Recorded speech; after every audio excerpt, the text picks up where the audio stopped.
Punjabi radio USA ਸੁਣ ਰਹੇ ਸਾਰੇ ਹੀ ਮਾਣਯੋਗ ਅਤੇ ਸਤਿਕਾਰਤ ਸਰੋਤਿਆਂ ਨੂੰ ਪਿਆਰ ਸਤਿਕਾਰ ਸਹਿ ਨਿੱਘੀ ਜਿਹੀ ਸਤਿ ਸ੍ਰੀ ਅਕਾਲ। ਸਭ ਨੂੰ ਜੀ ਆਇਆਂ ਨੂੰ ਆਖਦੇ ਹਾਂ। ਸੋ ਤੇ ਪ੍ਰੋਗਰਾਮ ਲੈ ਕੇ ਹਾਜ਼ਰ ਹੋ ਚੁੱਕੇ ਹਾਂ ਸਾਂਝੀ ਸੱਥ ਦੇ ਅੱਜ ਦੇ ਇਸ ਪ੍ਰੋਗਰਾਮ ਦੇ ਵਿੱਚ ਜਿਵੇਂ ਆਪਾਂ 2 ਵੀਕ ਪਹਿਲਾਂ ਗੱਲ ਕੀਤੀ ਸੀ ਰਜਿੰਦਰ ਸਿੰਘ ਟਾਂਡਾ ਜੀ ਦੇ ਨਾਲ ਆਪਾਂ ਗੱਲਬਾਤ ਕਰਦੇ ਹਾਂ ਟਰੱਕਿੰਗ ਨੂੰ ਜਿਹੜਾ ਉਹ ਲੈ ਕੇ ਵਿਸ਼ੇਸ਼ ਤੌਰ ਦੇ ਉੱਤੇ ਆਪਣੇ ਨਾਲ ਉਹ ਜੁੜਦੇ ਨੇ। ਮਹੀਨੇ ਦੇ ਵਿੱਚ 2 ਵਾਰੀ ਉਹ ਜੁੜਦੇ ਨੇ ਤੇ ਆਪਾਂ ਨੂੰ ਟਰੱਕਿੰਗ ਦੇ ਵੱਖ-ਵੱਖ ਚੀਜ਼ਾਂ ਬਾਰੇ ਵੱਖ-ਵੱਖ ਪਹਿਲੂਆਂ ਦੇ ਬਾਰੇ ਜਿਹੜੇ ਉਹ ਜਾਣੂ ਕਰਵਾਉਂਦੇ ਆ। ਆਓ ਗੱਲਬਾਤ ਸ਼ੁਰੂ ਕਰਨ ਤੋਂ ਪਹਿਲਾਂ ਸਭ ਤੋਂ ਪਹਿਲਾਂ ਉਹਨਾਂ ਨੂੰ ਜੀ ਆਇਆਂ ਨੂੰ ਆਖਦੇ ਹਾਂ। ਰਜਿੰਦਰ ਸਿੰਘ ਟਾਂਡਾ ਜੀ, ਜੀ ਆਇਆਂ ਨੂੰ ਸਵਾਗਤ ਹੈ। ਸਤਿ ਸ੍ਰੀ ਅਕਾਲ ਜੀ। ਸਤਿ ਸ਼੍ਰੀ ਅਕਾਲ ਰਾਜ ਭਾਜੀ, ਤੁਹਾਨੂੰ, ਤੁਹਾਡੇ ਸਾਰੇ ਹੀ ਸਰੋਤਿਆਂ ਨੂੰ ਔਰ ਤੁਹਾਡੀ ਸਾਰੀ ਟੀਮ ਨੂੰ, ਪੰਜਾਬੀ ਰੇਡੀਓ ਦੀ ਟੀਮ ਨੂੰ ਮੇਰੇ ਵੱਲੋਂ ਬਹੁਤ ਹੀ ਪਿਆਰ ਔਰ ਅਦਬ ਭਰੀ ਸਤਿ ਸ਼੍ਰੀ ਅਕਾਲ। ਰਜਿੰਦਰ ਸਿੰਘ ਟਾਂਡਾ ਜੀ, ਲਾਸਟ ਟਾਈਮ ਆਪਾਂ ਟਰੱਕਿੰਗ ਦੀ ਜਿਹੜੀ ਉਹ ਗੱਲ ਕੀਤੀ ਸੀ ਵੀ ਕਿੱਦਾਂ ਇੱਕ ਇੰਟਰਾ ਸਟੇਟ ਜਾਂ ਲੋਕਲ ਆ, ਇੱਕ ਲੌਂਗ ਆ ਜਾਂ ਇੰਟਰ ਸਟੇਟ ਜਿਹੜੀ ਟਰੱਕਿੰਗ ਹੁੰਦੀ ਆ, ਕੀ ਹੁੰਦਾ ਆ, ਕਿੱਦਾਂ ਦੇ ਜਿਹੜੇ ਪਰਮਿਟ ਹੁੰਦੇ ਆ, ਉਸ ਦੇ ਬਾਰੇ ਜਿਹੜੀ ਉਹ ਆਪਾਂ ਗੱਲਬਾਤ ਜਿਹੜੀ ਉਹ ਕੀਤੀ ਸੀ। ਉੱਧਰ ਵੀ ਉਸ ਚੀਜ਼ ਵੱਲ ਨੂੰ ਜਿਹੜਾ ਆਪਾਂ ਵੱਧਦੇ ਹਾਂ, ਦੁਬਾਰਾ ਹੋਰ ਵੀ ਉਸ ਦੇ ਵਿੱਚ ਜਿਹੜੀ ਹੋਰ ਜਾਣਕਾਰੀ ਹੋਊਗੀ ਉਸ ਦੇ ਵੱਲ ਨੂੰ ਵੱਧਦੇ ਹਾਂ। ਪਹਿਲਾਂ ਥੋੜ੍ਹੀ ਜਿਹੀ ਗੱਲ ਕਰ ਲਈਏ ਓਵਰਆਲ ਟਰੱਕਿੰਗ ਇੰਡਸਟਰੀ ਦੇ ਹਾਲਾਤਾਂ ਨੂੰ ਲੈ ਕੇ। ਸ਼ੁਰੂਆਤ ਜਿਹੜੀ ਉਹ ਕਰਦੇ ਹਾਂ ਟਰੱਕਿੰਗ ਦੇ ਇਸ ਮੌਕੇ ਕੀ ਹਾਲਾਤ ਨੇ, ਆਉਣ ਵਾਲੇ ਸਮੇਂ ਦੇ ਵਿੱਚ ਕੀ ਹੋ ਸਕਦਾ ਆ, ਇਸ ਦੇ ਬਾਰੇ ਗੱਲ ਕਰਦੇ ਹਾਂ, ਫਿਰ ਅੱਗੇ ਆਪਾਂ ਵੱਧਦੇ ਹਾਂ।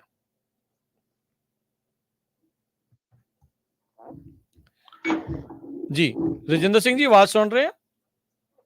ਹਾਂਜੀ ਬਿਲਕੁਲ, ਤੁਹਾਨੂੰ ਮੇਰੀ ਆਵਾਜ਼ ਸੁਣ ਰਹੀ ਹੈ ਜੀ? ਜੀ ਹਾਂਜੀ, ਮੈਨੂੰ ਸੁਣ ਰਹੀ ਆ। ਮੈਂ ਪੁੱਛ ਰਿਹਾ ਸੀਗਾ ਵੀ ਆਪਾਂ ਗੱਲਬਾਤ ਦੀ ਸ਼ੁਰੂਆਤ ਕਰਦੇ ਹਾਂ ਵੀ ਟਰੱਕਿੰਗ ਦੇ ਮੌਜੂਦਾ ਹਾਲਾਤ ਕੀ ਨੇ ਤੇ ਆਉਣ ਵਾਲੇ ਸਮੇਂ ਦੇ ਵਿੱਚ ਕੀ ਕਿਆਸ ਰਹੀਆਂ ਟਰੱਕਿੰਗ ਇੰਡਸਟਰੀ ਨੂੰ ਲੈ ਕੇ। ਰਾਜ ਭਾਜੀ, ਇਸ ਵੇਲੇ ਜੋ ਹਾਲਾਤ ਹੈ ਟਰੱਕਿੰਗ ਦੇ, ਜੇਕਰ ਅਸੀਂ ਪਿਛਲੇ ਕੋਈ 1 ਸਾਲ ਨੂੰ ਦੇਖੀਏ ਤਾਂ ਲਗਭਗ ਪਿਛਲੇ ਜੂਨ ਤੋਂ ਲੈ ਕੇ ਅੱਜ ਮਾਰਚ 22 ਤੱਕ ਟਰੱਕਿੰਗ ਜਿਹੜੀ ਹੈ ਬਹੁਤ ਹੀ ਨਾਜ਼ੁਕ ਹਾਲਾਤਾਂ ਦੇ ਵਿੱਚੋਂ ਗੁਜ਼ਰ ਰਹੀ ਹੈ। 21-22 ਦੇ ਵਿੱਚ ਬਹੁਤ ਵਧੀਆ ਟਰੱਕਿੰਗ ਨੇ ਸਾਥ ਦਿੱਤਾ ਸੀ ਟਰੱਕਿੰਗ ਦਾ, ਪਰ 22 ਵਿੱਚ ਟਰੱਕਿੰਗ ਜਿਹੜੀ ਹੈ ਥੋੜੀ ਜਿਹੀ ਸਲੋ ਹੋਈ ਹੈ, ਜਿਹੜੀ ਕਿ ਸਲੋ ਹੁੰਦੀ 23 ਦੇ ਮਿਡ ਵਿੱਚ ਆਉਂਦਿਆਂ ਲਗਭਗ ਆਪਣੇ ਬਾਟਮ ਨੂੰ ਟੱਚ ਕਰ ਗਈ ਹੈ। ਔਰ ਹਰ ਮਹੀਨੇ ਲੱਗਦਾ ਹੈ ਕਿ ਅਗਲਾ ਮਹੀਨਾ ਜਿਹੜਾ ਆ ਉਹ ਥੋੜਾ ਜਿਹਾ ਪਹਿਲਾਂ ਨਾਲੋਂ ਸਾਨੂੰ ਸੁਰਖਰੂ ਕਰੇਗਾ, ਪਰ ਚੰਗੇ ਹਾਲਾਤ ਬਿਲਕੁਲ ਵੀ ਨਹੀਂ ਦਿਸ ਰਹੇ। ਪਰ ਜੇ ਮੈਂ ਥੋੜੀ ਜਿਹੀ ਗੱਲ ਕਰਾਂ ਤੇ ਜੇਕਰ ਅਸੀਂ ਮਾਰਚ ਮਹੀਨੇ ਦੀ ਗੱਲ ਕਰੀਏ ਤੇ 10 ਮਾਰਚ ਤੋਂ ਬਾਅਦ ਇਹ ਗੱਲ ਸੁਣਨ ਚ ਆ ਰਹੀ ਹੈ ਆਮ ਟਰੱਕਰਸ ਭਰਾਵਾਂ ਦੇ ਨਾਲ ਗੱਲ ਕੀਤਿਆਂ ਕਿ ਮਾਰਚ 10 ਤੋਂ ਬਾਅਦ ਘੱਟੋ ਘੱਟ ਜਿਹੜਾ ਟਰੱਕਿੰਗ ਚ ਪੈਸਾ ਡਰੇਨ ਹੋ ਰਿਹਾ ਸੀ, ਜਿਹੜਾ ਜੇਬ ਚੋਂ ਪੈਸਾ ਲਗਾਤਾਰ ਔਰ ਬੇਸ਼ੁਮਾਰ ਪੈਸਾ, ਜੀ ਕਈ ਵਾਰ ਤਾਂ ਇੰਨਾ ਹੈਰਾਨ ਹੋ ਜਾਂਦਾ ਕਿ ਜਿਹੜੀਆਂ ਵੱਡੀਆਂ ਕੰਪਨੀਆਂ ਹੈ ਜਿਨ੍ਹਾਂ ਕੋਲ 50-100 ਟਰੱਕ ਚੱਲਦੇ ਆ, ਉਹਨਾਂ ਨੂੰ ਲੱਖਾਂ ਦੇ ਹਿਸਾਬ ਨਾਲ ਜਦੋਂ ਹਰ ਮਹੀਨੇ ਪੈਸੇ ਪਾਉਣੇ ਪੈ ਰਹੇ ਸੀ। ਜੋ ਹੁਣ ਮੈਂ ਗੱਲ ਕਰ ਰਿਹਾ ਤੇ ਫਰਵਰੀ ਤੋਂ ਥੋੜਾ ਜਿਹਾ ਬਾਅਦ ਤੇ ਮਾਰਚ ਦੇ ਜਿਹੜੇ ਪਿਛਲੇ ਕੋਈ 2-3 ਵੀਕ ਨਿਕਲੇ ਆ, ਤਾਂ ਜਿਹੜੀ ਹੁਣ ਖਬਰ ਸੁਣਨ ਨੂੰ ਆ ਰਹੀ ਆ ਉਹ ਇਹ ਹੈ ਕਿ ਬਹੁਤ ਜ਼ਿਆਦਾ ਹੁਣ ਜਿਹੜਾ ਪੈਸਾ ਡਰੇਨ ਹੋ ਰਿਹਾ ਸੀ ਉਹ ਡਰੇਨ ਨਹੀਂ ਹੋ ਰਿਹਾ। ਪਰ ਟਰੱਕਿੰਗ ਹਾਲੇ ਵੀ ਕੋਈ ਲਾਹੇਵੰਦ ਬਿਜ਼ਨਸ ਵਿੱਚ ਨਹੀਂ ਹੈ, ਪਰ ਜਿਹੜਾ ਘਾਟੇਮੰਦ ਸੌਦਾ ਸੀ ਉਹ ਤੇ ਥੋੜਾ ਜਿਹਾ ਰੋਕ ਲੱਗ ਰਹੀ ਹੈ। ਔਰ ਮੈਨੂੰ ਲੱਗਦਾ ਕਿ ਅਪ੍ਰੈਲ ਤੱਕ ਜੇਕਰ ਟਰੱਕਿੰਗ ਜਿਹੜੀ ਹੈ ਥੋੜੇ ਜਿਹੇ ਹਾਲਾਤ ਬਿਹਤਰ ਹੋ ਜਾਂਦੇ ਹੈ ਤਾਂ ਮੈਨੂੰ ਲੱਗਦਾ ਕਿ ਟਰੱਕਿੰਗ ਕੰਪਨੀਆਂ ਜਿਹੜੀਆਂ ਉਹ ਸਰਵਾਈਵ ਕਰਨਗੀਆਂ। ਜੇਕਰ ਪਿਛਲੇ ਸਾਲ ਵਾਂਗ, ਰੱਬ ਨਾ ਕਰੇ, ਜੇਕਰ ਪਿਛਲੇ ਸਾਲ ਵਾਂਗ ਵੀ ਇਸੇ ਵਾਰ ਵੀ ਅਗਰ ਇਤਿਹਾਸ ਦੁਹਰਾ ਹੁੰਦਾ ਤਾਂ ਬਹੁਤ ਵੱਡੇ ਦਿੱਗਜ ਜਿਹੜੇ ਆ ਇਸ ਇੰਡਸਟਰੀ ਦੇ ਆ ਉਹ ਮੂੰਹ ਪਾ ਡਿੱਗਣਗੇ। ਸਾਡੀ ਪ੍ਰਮਾਤਮਾ ਅੱਗੇ ਹਮੇਸ਼ਾ ਦੁਆ ਰਹਿੰਦੀ ਹੈ ਕਿ ਆਹ ਸਾਲ ਜਿਹੜਾ ਆ ਘੱਟੋ ਘੱਟ ਇਹ ਮਾੜਾ ਨਾ ਜਾਵੇ, ਕਿਉਂਕਿ ਜਿਹੜੇ ਟਰੱਕਰ, ਛੋਟੇ ਟਰੱਕਰ ਆ, ਉਹ ਤਾਂ ਫਿਰ ਵੀ ਥੋੜਾ ਬਹੁਤਾ ਸਰਵਾਈਵ ਕਰ ਰਿਹਾ। ਖਾਸ ਕਰਕੇ ਜਿਹੜੇ ਓਨਰ ਆਪਰੇਟਰਸ ਹੈਗੇ ਆ ਉਹ ਕਿਸੇ ਹੱਦ ਤੱਕ ਥੋੜਾ ਬਹੁਤਾ ਆਪਣਾ ਗੁਜ਼ਾਰਾ ਕਰ ਰਹੇ ਆ। ਪਰ ਜਿਹੜੀਆਂ ਵੱਡੀਆਂ ਕੰਪਨੀਆਂ, ਖਾਸ ਕਰਕੇ 5 ਤੋਂ ਉੱਪਰ ਟਰੱਕਾਂ ਵਾਲੀਆਂ ਔਰ 20-50-100 ਟਰੱਕਾਂ ਵਾਲੀਆਂ, ਉਹਨਾਂ ਲਈ ਸਰਵਾਈਵਲ ਜਿਹੜੀ ਹੈ ਉਹ ਬਹੁਤ ਔਖੀ ਹੈ। ਔਰ ਟਰੱਕਿੰਗ ਜਿਹੜੀ ਹੈ ਉਹ ਜ਼ਿਆਦਾਤਰ ਜੀ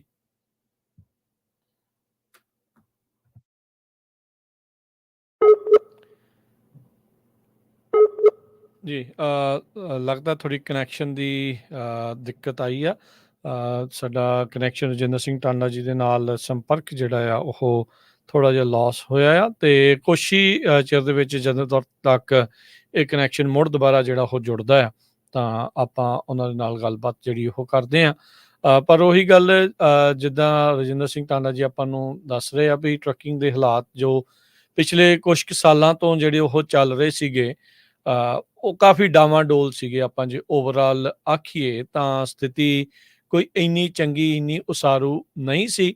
ਪਰ ਜਿੱਦਾਂ ਇਹਨਾਂ ਨੇ ਹੁਣ ਇਹ ਗੱਲ ਕੀਤੀ ਹੈ ਵੀ ਟਰੱਕਰਸ ਆਪ ਹੀ ਇਸ ਚੀਜ਼ ਨੂੰ ਜਿਹੜਾ ਉਹ ਆਖ ਰਹੇ ਆ ਵੀ ਭਾਈ ਅੱਗੇ ਦੇ ਨਾਲੋਂ ਥੋੜ੍ਹਾ ਜਿਹਾ ਬੈਟਰ ਜਿਹੜਾ ਆ ਉਹ ਹੋ ਰਿਹਾ ਹੈਗਾ ਆ, ਅਤੇ ਡਰੇਨ ਜਿਹੜਾ ਅੱਗੇ ਚੱਲ ਰਿਹਾ ਸੀ ਇੰਨਾ ਜ਼ਿਆਦਾ, ਉਹਦੇ ਵਿੱਚ ਥੋੜ੍ਹੀ ਜਿਹੀ ਜਿਹੜੀ ਆ ਉਹ ਕਹਿ ਲਓ ਵੀ ਸੌਖ ਆਉਣੀ ਜਿਹੜੀ ਉਹ ਹੋਈ ਆ। ਸੋ ਹੋਪਫੁਲੀ ਇਹ ਇਸੇ ਤਰੀਕੇ ਦੇ ਨਾਲ ਕੰਟੀਨਿਊ ਜਿਹੜਾ ਉਹ ਰਹੇ, ਅਤੇ ਜਿੰਨੀ ਦੇਰ ਤੱਕ ਆਪਾਂ ਜੁੜਦੇ ਹਾਂ ਦੁਬਾਰਾ ਰਜਿੰਦਰ ਸਿੰਘ ਟਾਂਡਾ ਜੀ ਨਾਲ, ਇੱਦਾਂ ਹੀ ਜਿਹੜੇ ਆ ਉਹ ਤੁਸੀਂ ਜੁੜੇ ਰਹਿਣਾ ਪੰਜਾਬੀ ਰੇਡੀਓ USA ਦੇ ਨਾਲ। ਇੱਕ ਛੋਟੇ ਜਿਹੇ ਵਕਫੇ ਤੋਂ ਬਾਅਦ ਆਪਾਂ ਤੁਹਾਨੂੰ ਮਿਲਦੇ ਹਾਂ।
ਜੀ ਇੱਕ ਵਾਰੀ ਫੇਰ ਤੁਹਾਨੂੰ ਸਾਰਿਆਂ ਨੂੰ ਜੀ ਆਇਆਂ ਨੂੰ ਆਖਦੇ ਹਾਂ। ਗੱਲਬਾਤ ਆਪਾਂ ਕਰ ਰਹੇ ਹਾਂ ਗਲੋਬਲ ਟਰੱਕ ਪਰਮਿਟ ਲੈਥਰੋਪ ਵਾਲੇ ਰਜਿੰਦਰ ਸਿੰਘ ਟਾਂਡਾ ਜੀ ਦੇ ਨਾਲ, ਤੇ ਥੋੜੀ ਜੀ ਟੈਕਨੀਕਲ ਪ੍ਰੋਬਲਮ, ਥੋੜੀ ਇੰਟਰਨੈਟ ਆਊਟੇਜ ਦੇ ਕਰਕੇ ਥੋੜੀ ਮੁਸ਼ਕਿਲ ਆਈ। ਤੇ ਰਜਿੰਦਰ ਸਿੰਘ ਟਾਂਡਾ ਜੀ, ਇੱਕ ਵਾਰੀ ਫੇਰ ਜੀ ਆਇਆਂ ਨੂੰ ਤੁਹਾਨੂੰ ਆਖਦੇ ਹਾਂ। ਸਤਿ ਸ਼੍ਰੀ ਅਕਾਲ ਜੀ। ਸ਼ੁਕਰੀਆ ਭਾਜੀ, ਸਤਿ ਸ਼੍ਰੀ ਅਕਾਲ ਤੁਹਾਡਾ ਔਰ ਤੁਹਾਡੀ ਸਾਰੀ ਟੀਮ ਦਾ ਔਰ ਸਰੋਤਿਆਂ ਦਾ ਜੀ ਮੇਰੇ ਵੱਲੋਂ ਬਹੁਤ ਬਹੁਤ ਸ਼ੁਕਰੀਆ। ਰਜਿੰਦਰ ਸਿੰਘ ਟਾਂਡਾ ਜੀ, ਜਿੱਦਾਂ ਤੁਸੀਂ ਗੱਲ ਕਰ ਰਹੇ ਸੀ ਵੀ ਤੁਸੀਂ ਕਹਿ ਰਹੇ ਹੋ ਵੀ ਥੋੜਾ ਜਿਹਾ ਆਪਾਂ ਨੂੰ ਤਬਦੀਲੀ ਜਿਹੜੀ ਉਹ ਨਜ਼ਰ ਆ ਰਹੀ ਹੈ ਟਰੱਕਿੰਗ ਦੇ ਹਾਲਾਤਾਂ ਵੱਲ ਨੂੰ, ਜਿਹੜਾ ਕਹਿੰਦੇ ਵੀ ਪਹਿਲਾਂ ਬਹੁਤ ਡਰੇਨ ਹੋ ਰਿਹਾ ਸੀ, ਉਸ ਨੂੰ ਥੋੜਾ ਜਿਹਾ ਬੰਨ ਜੀ ਲੱਗਾ ਆ। ਜੀ ਸੋ ਕੀ ਇਸ ਦਾ ਮਤਲਬ ਕੀ ਆਪਾਂ ਜਿਹੜਾ ਜਾਣੀਏ ਕਿਹੜੀ ਚੀਜ਼ ਦੇ ਵਿੱਚ ਆਪਾਂ ਇਸ ਟਾਈਮ ਦੇਖਦੇ ਹਾਂ ਵੀ ਫਰਕ ਜਿਹੜਾ ਉਹ ਨਜ਼ਰ ਆ ਰਿਹਾ? ਦੇਖੋ ਰਾਜ ਭਾਜੀ, ਇਸ ਤਰ੍ਹਾਂ ਹੈਗਾ ਕਿ ਜਿਹੜਾ ਦਸੰਬਰ ਔਰ ਜਨਵਰੀ ਮਹੀਨਾ ਆ, ਉਹ ਵੈਸੇ ਵੀ ਨਵੰਬਰ, ਦਸੰਬਰ, ਜਨਵਰੀ ਮਹੀਨਾ ਜਿਹੜਾ ਉਹ ਵੈਸੇ ਵੀ ਟਰੱਕਿੰਗ ਦੇ ਵਿੱਚ ਥੋੜੇ ਜਿਹੇ ਸਲੋ ਮਹੀਨੇ ਮੰਨੇ ਜਾਂਦੇ ਆ। ਇੱਕ ਤਾਂ ਦੇਖੋ ਮਾਰਚ ਤੋਂ ਬਾਅਦ ਥੋੜਾ ਜਿਹਾ ਪ੍ਰੋਡਿਊਸ ਜਿਹੜਾ ਆ ਉਹ ਜਦੋਂ ਆਉਣਾ ਸ਼ੁਰੂ ਹੁੰਦਾ ਮਾਰਕੀਟ ਦੇ ਵਿੱਚ, ਤੇ ਜਿਹੜਾ ਰੀਫਰ ਖਾਸ ਕਰਕੇ ਡਰਾਈ ਵੈਨ ਦਾ ਲੋਡ ਕਹਿ ਲਓ ਕਿ ਕੈਪਚਰ ਕਰ ਰਿਹਾ ਹੁੰਦਾ, ਉਹਨੂੰ ਆਪਣਾ ਕੰਮ ਇੱਕ ਨਵਾਂ ਮਾਰਕੀਟ 'ਚ ਆ ਜਾਂਦਾ। ਸੋ ਜਦੋਂ ਇੱਕ ਨਵੀਂ ਲੇਨ ਦੁਆਰਾ ਸ਼ੁਰੂ ਹੋ ਜਾਂਦੀ ਹੈ, ਇੱਕ ਨਵਾਂ ਬਿਜ਼ਨਸ ਦੁਆਰਾ ਸਟਾਰਟ ਹੋ ਜਾਂਦਾ, ਤੇ ਜਿਹੜਾ ਟਰੱਕਿੰਗ ਵਿੱਚ ਜਿਹੜਾ ਡਰਾਈ ਵੈਨ ਦੇ ਅੰਦਰ ਰੀਫਰ ਜਿਹੜਾ ਯੂਜ਼ ਹੋ ਰਿਹਾ ਹੈ, ਜਦੋਂ ਉਸ ਰੀਫਰ ਨੇ ਬਾਹਰ ਨਿਕਲਣਾ, ਤੇ ਨੈਚੁਰਲੀ ਗੱਲ ਹੈ ਟਰੱਕਸ ਦੀ ਜਿਹੜੀ ਅਵੇਲੇਬਿਲਟੀ ਹੈ ਉਧਰ ਡਰਾਈ ਵੈਨ ਵਾਲੇ ਵਾਸਤੇ ਘਟ ਜਾਣੀ ਹੈ। ਔਰ ਜਦੋਂ ਉਧਰ ਡਰਾਈ ਵੈਨ ਵਾਲੇ ਪਾਸੇ ਘਟਦੀ ਹੈ ਤਾਂ ਉਹਨਾਂ ਦੇ ਰੇਟ ਨੂੰ ਥੋੜਾ ਜਿਹਾ ਫਰਕ ਅਣ ਕੇ ਮਾਰਚ ਅਪ੍ਰੈਲ ਦੇ ਵਿੱਚ ਪੈਣਾ ਇੱਕ ਸੁਭਾਵਿਕ ਹੁੰਦਾ। ਹੁਣ ਦੇਖਣਾ ਇਹ ਬਣਦਾ ਹੈ ਕਿ ਕੀ ਜਿਹੜੀ ਥੋੜੀ ਜਿਹੀ ਪ੍ਰੋਡਿਊਸ ਦੇ ਆਉਣ ਦੇ ਨਾਲ ਜਿਹੜੀ ਥੋੜੀ ਜਿਹੀ ਮਾਰਕੀਟ ਅਪ ਹੁੰਦੀ ਹੈ, ਕੀ ਇਹ ਮਾਰਕੀਟ ਉਨੀ ਅਪ ਹੁੰਦੀ ਹੈ ਜਾਂ ਇਸ ਤੋਂ ਇਲਾਵਾ ਵੀ ਇੱਥੇ ਕੋਈ ਹੋਰ ਪ੍ਰਭਾਵ ਪੈਂਦੇ ਆ, ਜਿਵੇਂ ਕਿ ਪਿਛਲੇ ਸਾਲ ਦੀਆਂ ਜਿਹੜੀਆਂ ਟਰੱਕਿੰਗ ਕੰਪਨੀਆਂ ਕਾਫੀ ਬੰਦ ਹੋਈਆਂ ਆ, ਕੀ ਉਹਨਾਂ ਦੇ ਟਰੱਕ ਮਾਰਕੀਟ ਚੋਂ ਬਾਹਰ ਜਾਣ ਨਾਲ ਵੀ ਕੋਈ ਫਰਕ ਹੋਰ ਪੈਂਦਾ ਕਿ ਨਹੀਂ? ਜੇ ਤਾਂ 2-3 ਫੈਕਟਰ ਇਕੱਠੇ ਇਹਦੇ ਉੱਤੇ ਕੰਮ ਕਰਦੇ ਆ, ਜਾਂ 2-3 ਫੈਕਟਰ ਕਹਿ ਲਓ ਕਿ ਇਕੱਠੇ ਇਫੈਕਟ ਕਰਦੇ ਆ, ਤਾਂ ਇਸ ਵਾਰ ਜਿਹੜੀ ਆ ਉਹ ਟਰੱਕਿੰਗ ਉੱਠਣ ਦੇ ਚਾਂਸ ਹੈ। ਪਰ ਜੇਕਰ ਕੱਲਾ ਪ੍ਰੋਡਿਊਸ ਵਾਲਾ ਫੈਕਟਰ ਜਿਹੜਾ ਆ ਉਹੀ ਆਪਣਾ ਕੰਮ ਕਰਦਾ ਆ, ਤੇ ਫਿਰ ਮੈਂ ਸਮਝਦਾ ਆ ਕਿ ਜੇਕਰ ਟਰੱਕਿੰਗ ਉੱਠਦੀ ਵੀ ਹੈ ਉਹ ਇੰਨੀ ਕੁ ਤਾਂ ਉੱਠ ਸਕਦੀ ਹੈ ਕਿ 1 ਸਾਲ ਤੁਹਾਨੂੰ ਹੋਰ ਐਕਸਟੈਂਸ਼ਨ ਦੇ ਦੇਵੇ, ਕਿਉਂਕਿ ਟਰੱਕਿੰਗ ਆਲਰੇਡੀ ਬਿਲਕੁਲ ਇਸ ਵੇਲੇ ਖਤਮ ਹੋਣ ਦੇ ਕਗਾਰ ਤੇ ਖੜੀ ਹੈ, ਖਾਸ ਕਰਕੇ ਜਿਹੜੀ ਪੰਜਾਬੀ ਟਰੱਕਰ ਸਾਡੇ ਵਾਸਤੇ ਹੈ। ਜੇਕਰ ਤਾਂ ਇਹ ਥੋੜੀ ਜਿਹੀ ਆਕਸੀਜਨ ਮਿਲਣ ਤੱਕ ਦੀ ਗੱਲ ਰਹਿੰਦੀ ਹੈ, ਤਾਂ ਫਿਰ ਹੋ ਸਕਦਾ 1 ਸਾਲ ਦੀ ਹੋਰ ਐਕਸਟੈਂਸ਼ਨ ਸਾਨੂੰ ਮਿਲ ਜਾਵੇ। ਕਿਉਂਕਿ ਜੇਕਰ ਪੈਸਾ ਜੇਬ ਚੋਂ ਲਗਾਤਾਰ ਪਾਉਣਾ ਪੈਂਦਾ ਤੇ 1 ਸਾਲ ਤੋਂ ਬਾਅਦ ਕੋਈ ਟਰੱਕਿੰਗ ਜਿਹੜਾ ਸਰਵਾਈਵ ਨਹੀਂ ਕਰ ਸਕਦਾ। ਪਰ ਜੇਕਰ ਇਹ 2 ਸਾਲ ਬਣ ਜਾਂਦੇ ਆ ਇਹ ਪੈਸਾ ਜੇਬ ਚੋਂ ਪਾਉਣ ਵਾਲੇ, ਤਾਂ ਮੈਨੂੰ ਨਹੀਂ ਲੱਗਦਾ ਕਿ ਕੋਈ ਟਰੱਕਰ ਜਿਹੜਾ ਆ ਉਹਦੇ ਕੋਲ ਇੰਨਾ ਸਰਪਲਸ ਜਾਂ ਇੰਨਾ ਕੈਸ਼ ਫਲੋ ਉਹਦੇ ਕੋਲ ਹੁੰਦਾ ਆ। ਸੋ ਜੇਕਰ ਇਸ ਵਾਰ ਟਰੱਕਿੰਗ ਜਿਹੜੀ ਆ ਬ੍ਰੇਕ ਈਵਨ ਤੇ ਵੀ ਜਾਂਦੀ ਹੈ, ਤਾਂ ਬਹੁਤ ਸਾਰੇ ਟਰੱਕਰ ਜਿਹੜੇ ਆ ਜਿਨ੍ਹਾਂ ਨੇ ਕੋਈ 20-21 ਦੇ ਵਿੱਚ 4 ਪੈਸੇ ਸੇਵ ਕਰਕੇ ਰੱਖੇ ਆ, ਜਿਨ੍ਹਾਂ ਨੇ ਕੋਈ ਆਪਣੇ ਕੋਲ ਜਿਨ੍ਹਾਂ ਦਾ ਕੈਸ਼ ਫਲੋ ਠੀਕ ਹੈ, ਤਾਂ ਮੇਰੇ ਖਿਆਲ ਨਾਲ ਉਹ ਸਰਵਾਈਵ ਕਰਕੇ ਗਾਂ ਨਿਕਲ ਜਾਣਗੇ। ਪਰ ਜਿਹੜੇ ਬਿਲਕੁਲ ਹੀ ਹੈਂਡ ਟੂ ਮਾਊਥ ਚੱਲ ਰਹੇ ਆ, ਜਿਹੜੇ ਆਲਰੇਡੀ ਖਤਮ ਹੋਣ ਦੇ ਕਗਾਰ ਤੇ ਆ, ਮੈਨੂੰ ਲੱਗਦਾ ਕਿ ਉਹਨਾਂ ਵਾਸਤੇ ਸਰਵਾਈਵਲ ਔਖੀ ਹੋ ਜਾਣੀ ਹੈ। ਪਰ ਦੇਖੋ ਫਿਰ ਵੀ ਇਸ ਸਵਾਲ ਦਾ ਜਿਹੜਾ ਜਵਾਬ ਆ ਉਹ ਅਜੇ ਭਵਿੱਖ ਦੇ ਗਰਭ 'ਚ ਆ। ਅੱਜ 22 ਤਰੀਕ ਹੋਈ ਆ, ਮੈਨੂੰ ਲੱਗਦਾ ਕਿ 15 ਅਪ੍ਰੈਲ ਤੱਕ ਪਿਕਚਰ ਜਿਹੜੀ ਹੈ, ਸਾਡੀਆਂ ਦੁਆਵਾਂ ਆ ਕਿ 15 ਅਪ੍ਰੈਲ ਤੱਕ ਜਿਹੜਾ ਹੈ ਟਰੱਕਿੰਗ ਦੁਆਰਾ ਆਪਣੇ ਪੈਰਾਂ ਤੇ ਆ ਜਾਵੇ। ਜਿਵੇਂ ਟਰੱਕਰ ਜਿਹੜਾ ਸੌਖੀ ਰੋਟੀ ਖਾਂਦਾ ਹੈ ਉਵੇਂ ਦੁਬਾਰਾ ਖਾਣੀ ਸ਼ੁਰੂ ਕਰਦਾ।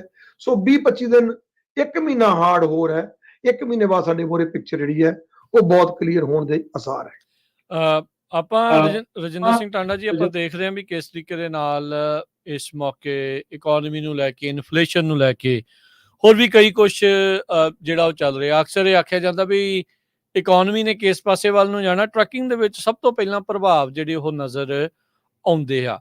ਜੇ ਆਪਾਂ ਮੰਨੀਏ ਜਿੱਦਾਂ ਤੁਸੀਂ ਦੱਸ ਰਹੇ ਹੋ ਵੀ ਸ਼ਾਇਦ ਰਿਕਵਰੀ ਵਾਲੇ ਪਾਸੇ ਨੂੰ ਬਾਟਮ ਆਊਟ ਹੋ ਚੁੱਕੇ, ਇਸ ਤੋਂ ਥੱਲੇ ਤਾਂ ਹੋਰ ਨਹੀਂ ਜਾਣਾ, ਇਸ ਤੋਂ ਬਾਅਦ ਦੇ ਵਿੱਚ ਹੌਲੀ ਹੌਲੀ ਤਾਂ ਨੂੰ ਵਧਣਾ ਆ। ਕੀ ਲੱਗਦਾ ਆ ਵੀ ਇਹ ਇਸ਼ਾਰੇ ਪੋਜ਼ਿਟਿਵਿਟੀ ਦੇ ਜਿਹੜੇ ਥੋੜੇ ਚੰਗੇ ਆ? ਕੁਝ ਰਿਪੋਰਟਸ ਵੀ ਰੀਸੈਂਟਲੀ ਇਦਾਂ ਦੀਆਂ ਆਈਆਂ ਵੀ ਟਰੱਕਿੰਗ ਓਵਰਆਲ ਰਿਕਵਰੀ ਦੇ ਰਾਹ ਦੇ ਉੱਤੇ, ਉਸ ਲੀਹ ਦੇ ਉੱਤੇ ਪੈਣੀ ਸ਼ੁਰੂ ਹੋਈ ਆ। ਤੁਸੀਂ ਨੰਬਰ ਵੀ ਵਾਧੇ ਦੇਖ ਰਹੇ ਆ ਇਸ ਸਾਰੇ ਮਾਮਲੇ ਦੇ ਵਿੱਚ? ਨਹੀਂ, ਮੈਨੂੰ ਲੱਗਦਾ ਮੇਰਾ ਆਪਣਾ ਇਹ ਵਿਚਾਰ ਹੈ ਕਿ it is too early to say something. ਮੈਨੂੰ ਲੱਗਦਾ ਕਿ ਜਿਹੜੀ ਪਿਕਚਰ ਆ ਉਹ ਸ਼ਾਇਦ 60 ਦਿਨ ਦੀ ਟੋਟਲ ਸਟੱਡੀ ਤੋਂ ਬਾਅਦ ਜਿਹੜੇ ਨੰਬਰਸ ਆ ਉਹ ਸਾਡੇ ਕੋਲ ਜਿਹੜੇ ਆਉਣਗੇ ਉਹ ਜ਼ਿਆਦਾ ਕਲੀਅਰ ਹੋਣਗੇ। ਫਰਵਰੀ 15 ਤੱਕ ਦੇ ਜਿਹੜੇ ਨੰਬਰਸ ਆ ਉਹ ਬਿਲਕੁਲ ਬਹੁਤ ਡਾਊਨਫਾਲ ਵਾਲੇ ਆ। ਠੀਕ ਹੈ 15 ਮੈਂ ਫਿਰ ਉਹੀ ਗੱਲ ਦੁਹਰਾਉਣੀ ਚਾਹੁੰਦਾ ਕਿ ਹਜੇ ਆਪਾਂ ਨੂੰ ਦੇਖੋ ਕੋਈ ਚੀਜ਼ ਜਿਹੜੀ ਉਹਨੂੰ ਜੱਜ ਕਰਨ ਵਾਸਤੇ ਜਾਂ ਕੋਈ ਵੀ ਜਿਹੜਾ ਡੇਟਾ ਆ ਉਹਨੂੰ ਐਨਾਲਿਸਿਸ ਕਰਨ ਵਾਸਤੇ ਸਾਨੂੰ ਘੱਟੋ ਘੱਟ 60 ਦਿਨ ਦੀ ਤਾਂ ਮਿਨੀਮਮ ਮੇਰੇ ਖਿਆਲ ਰਿਕੁਆਇਰਮੈਂਟ ਹੈਗੀ ਆ। ਪਰ ਜੇ ਅਸੀਂ 22 ਮਾਰਚ ਤੋਂ ਪਿੱਛੇ 60 ਦਿਨ ਜਾਈਏ ਤਾਂ 22 ਜਨਵਰੀ ਤੋਂ ਲੈ ਕੇ 22 ਮਾਰਚ ਵਾਲਾ ਡੇਟਾ ਆ ਜਿਹੜਾ ਕਿ ਬਹੁਤ ਹੀ ਮਾੜੇ ਡੇਟੇ 'ਚ ਆਉਂਦਾ ਆ। ਪਰ ਜੇਕਰ ਅਸੀਂ ਪਿਛਲੇ 2 ਵੀਕ ਦਾ ਡੇਟਾ ਜਿਹੜਾ ਆ ਇਹ ਟੈਂਪਰੇਰੀ ਉਭਾਰ ਵੀ ਹੋ ਸਕਦਾ, ਪਰ 2 ਵੀਕ ਦੀ ਜਿਹੜੀ ਥੋੜੀ ਕਹਿ ਲਓ ਵੀ ਕਿਹੜੀ ਸਥਿਰਤਾ ਆ ਉਹਨੂੰ ਅਸੀਂ ਪਰਮਾਨੈਂਟ ਸਥਿਰਤਾ ਵਿੱਚ ਵਾਸਤੇ ਉਹਦੇ ਬਾਰੇ ਕੋਈ ਪ੍ਰੈਡਿਕਸ਼ਨ ਨਹੀਂ ਕਰ ਸਕਦੇ। ਪਰ ਹਾਂ ਜੇਕਰ ਇਹ ਮਹੀਨਾ 1.5 ਮਹੀਨਾ ਇਦਾਂ ਰਹਿੰਦਾ ਤੇ ਲੋਕ ਥੋੜਾ ਜਿਹਾ ਆਪਣੇ ਆਪ ਨੂੰ ਕੰਟਰੋਲ ਕਰਕੇ ਰੱਖਦੇ ਆ, ਇਸ ਵਾਰ ਟਰੱਕਾਂ ਵਾਲੇ ਪਾਸੇ ਨਹੀਂ ਪੈਂਦੇ। ਕਿਉਂਕਿ ਦੂਜੇ ਪਾਸੇ ਇੱਕ ਇਹ ਵੀ ਗੱਲ ਹੈ ਜਿਹੜੀ ਬਹੁਤ ਜ਼ਰੂਰੀ ਨੋਟ ਕਰਨ ਵਾਲੀ ਹੈ ਕਿ ਜਿਹੜਾ ਇਕਵਿਪਮੈਂਟ ਪ੍ਰਾਈਸ ਆ ਉਹ ਬਿਲਕੁਲ ਬਾਟਮ ਤੇ ਆ ਚੁੱਕਾ ਹੈ। ਤੇ ਅੱਜ ਦੇ ਸਮੇਂ ਵਿੱਚ ਜਦੋਂ ਇੱਕ ਦੇਖੋ ਇਹ ਬੜੀ ਟੈਕਨੀਕਲ ਗੱਲ ਹੈ ਕਿ ਜਦੋਂ ਥੋੜੀ ਜਿਹੀ ਵੀ ਟਰੱਕਿੰਗ ਉੱਠਣੀ ਹੈ ਤੇ ਸਾਡੇ ਲੋਕਾਂ ਦੇ ਕੋਲੋਂ ਫਿਰ ਲਾਲਚ ਕਰ ਹੋ ਜਾਣਾ, ਕਿਉਂਕਿ ਟਰੱਕ ਇਸ ਵਾਰ ਸਸਤੇ ਹੋਣ ਕਰਕੇ, ਇਕਵਿਪਮੈਂਟ ਟ੍ਰੇਲਰ ਸਸਤਾ ਹੋਣ ਕਰਕੇ ਜੇਕਰ ਥੋੜੀ ਜਿਹੀ ਵੀ ਟਰੱਕਿੰਗ ਉੱਠਦੀ ਹੈ ਤਾਂ ਉਹਦੇ ਚਾਂਸ ਹੈ ਕਿ ਉਹ ਦੁਬਾਰਾ ਫਿਰ ਡਿੱਗਣ ਦੇ ਚਾਂਸ ਆ। ਸੋ ਸਾਡੇ ਲੋਕਾਂ ਨੂੰ ਥੋੜਾ ਜਿਹਾ ਗੁਰੇਜ਼ ਕਰਨਾ ਚਾਹੀਦਾ। ਇਸ ਵਾਰ ਟਰੱਕ ਜਿਹੜੇ ਆ ਉਹਨਾਂ ਨੂੰ ਬਹੁਤ ਜ਼ਿਆਦਾ, ਹਾਂ ਜਿਹੜਾ ਬੰਦਾ ਨਵਾਂ ਟਰੱਕਿੰਗ 'ਚ ਆ ਰਿਹਾ ਉਹਨੂੰ ਜ਼ਰੂਰ ਮੇਰੇ ਖਿਆਲ ਨਾਲ ਉਹਦੇ ਲਈ ਮਾੜਾ ਸਮਾਂ ਨਹੀਂ ਹੈ। ਜਿਹੜਾ ਨਵਾਂ ਟਰੱਕਰ ਆ ਰਿਹਾ ਉਹਦੇ ਲਈ ਮੈਂ ਸਮਝਦਾ ਗੋਲਡਨ ਪੀਰੀਅਡ ਹੈ। ਮੈਂ ਬਿਲਕੁਲ ਇਸ ਗੱਲ ਦੀ ਵਜ਼ਾਹਤ ਵੀ ਇੱਥੇ ਕਰਨੀ ਚਾਹੁੰਦਾ ਕਿ ਜਿਹੜਾ ਬੰਦਾ ਨਵਾਂ ਟਰੱਕਰ ਡਰਾਈਵਰ ਤੋਂ ਓਨਰ ਆਪਰੇਟਰ ਬਣਨਾ ਚਾਹੁੰਦਾ ਉਹਦੇ ਵਾਸਤੇ ਬਹੁਤ ਗੋਲਡਨ ਚਾਂਸ ਹੈਗਾ ਇਹ, ਕਿਉਂਕਿ ਇਸ ਵਾਰ ਟਰੱਕਾਂ ਤੇ ਟ੍ਰੇਲਰਾਂ ਦੀਆਂ ਕੀਮਤਾਂ ਬਿਲਕੁਲ ਬਾਟਮ ਨੂੰ ਲੱਗ ਚੁੱਕੀਆਂ। ਇੰਨੇ ਸਸਤੇ ਟਰੱਕ ਟ੍ਰੇਲਰ ਸ਼ਾਇਦ ਆਉਣ ਵਾਲੇ ਸਮੇਂ 'ਚ ਨਾ ਮਿਲਣ। ਪਰ ਜਿਹੜਾ ਵੱਡੇ ਟਰੱਕਰਸ ਹੈਗੇ, ਵੱਡੇ ਫਲੀਟਸ ਹੈਗੇ ਆ ਉਹਨਾਂ ਵਾਸਤੇ ਇਹ ਸਮਾਂ ਥੋੜਾ ਔਖਾ ਆ।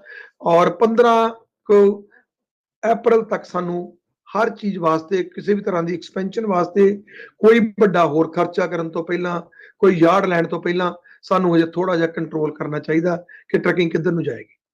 ਤੇ ਜਿੱਦਾਂ ਰਜਿੰਦਰ ਜੀ ਤੁਸੀਂ ਦੱਸ ਰਹੇ ਆ ਵੀ ਜਿਹੜਾ ਓਨਰ ਆਪਰੇਟਰ ਬਣਨਾ ਚਾਹੁੰਦਾ ਉਹਦੇ ਲਈ ਇਹ ਗੋਲਡਨ ਪੀਰੀਅਡ ਹੋ ਸਕਦਾ।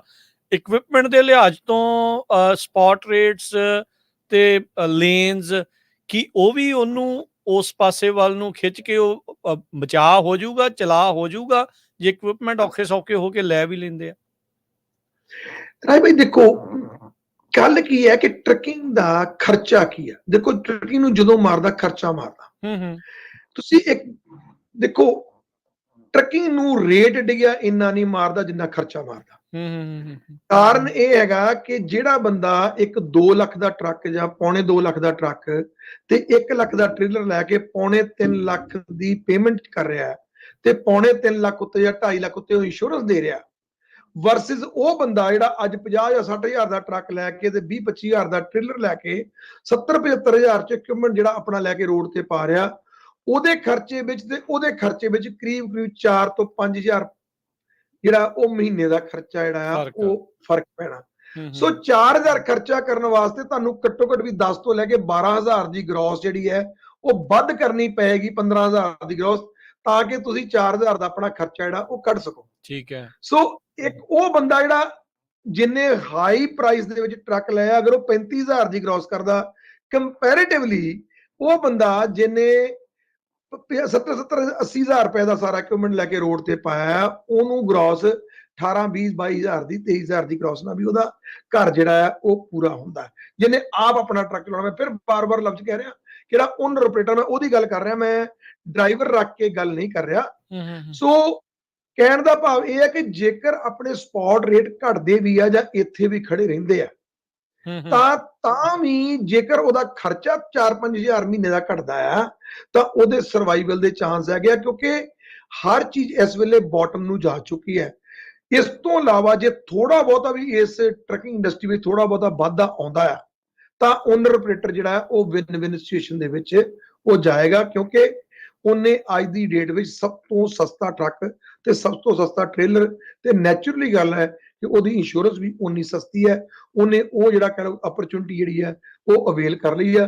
ਅਗਰ ਟਰਕਿੰਗ 10-15% ਵੀ ਥੋੜੀ ਜਿਹੀ ਗਰੋਥ ਵੱਲ ਜਾਂਦੀ ਹੈ ਤਾਂ ਓਨਰ ਆਪਰੇਟਰ ਜਿਹੜਾ ਉਹ ਇੱਕ ਚੰਗੇ ਵਾਧੇ ਵਾਲੇ ਪਾਸੇ ਜਾਏਗਾ। ਪਰ ਇਹ ਮੈਂ ਨਾਲ ਹੀ ਐਡ ਕਰਨੀ ਚਾਹੁੰਦਾ ਕਿ ਜਿਹੜਾ ਓਨਰ ਆਪਰੇਟਰ ਅੱਜ ਵੀ ਹੈ, ਜਿੰਨੇ ਮਹਿੰਗਾ ਟਰੱਕ ਨਹੀਂ ਲਿਆ, ਉਹ ਅੱਜ ਸਪੌਟ ਰੇਟ ਦੇ ਹਿਸਾਬ ਨਾਲ ਵੀ ਆਪਣੀ ਰੋਟੀ ਦਾ ਗੁਜ਼ਾਰਾ ਕਰ ਰਿਹਾ, ਉਹ ਘਾਟੇ 'ਚ ਨਹੀਂ ਜਾ ਰਿਹਾ। ਸੋ ਸਮਝਣ ਵਾਲੀ ਗੱਲ ਇਹ ਹੈ ਕਿ ਘਾਟੇ 'ਚ ਇਸ ਵਕਤ ਫਲੀਟ ਵਾਲਾ ਬੰਦਾ ਜਾ ਰਿਹਾ, ਜਿਹੜਾ ਡਰਾਈਵਰ ਦੀ ਸੈਲਰੀ ਦੇ ਰਿਹਾ, ਉਹ ਘਾਟੇ ਜਾ ਰਿਹਾ। ਓਨਰ ਆਪਰੇਟਰ ਅੱਜ ਵੀ ਜਿਹਨੇ 2-2.5 ਲੱਖ ਦਾ ਟਰੱਕ ਚੱਕਿਆ, ਮੈਂ ਉਹਦੀ ਗੱਲ ਨਹੀਂ ਫਿਰ ਕਰ ਰਿਹਾ, ਮੈਂ ਉਹਨੂੰ ਵੀ ਇਸ ਚੀਜ਼ 'ਚੋਂ ਬਾਹਰ ਕੱਢ ਰਿਹਾ।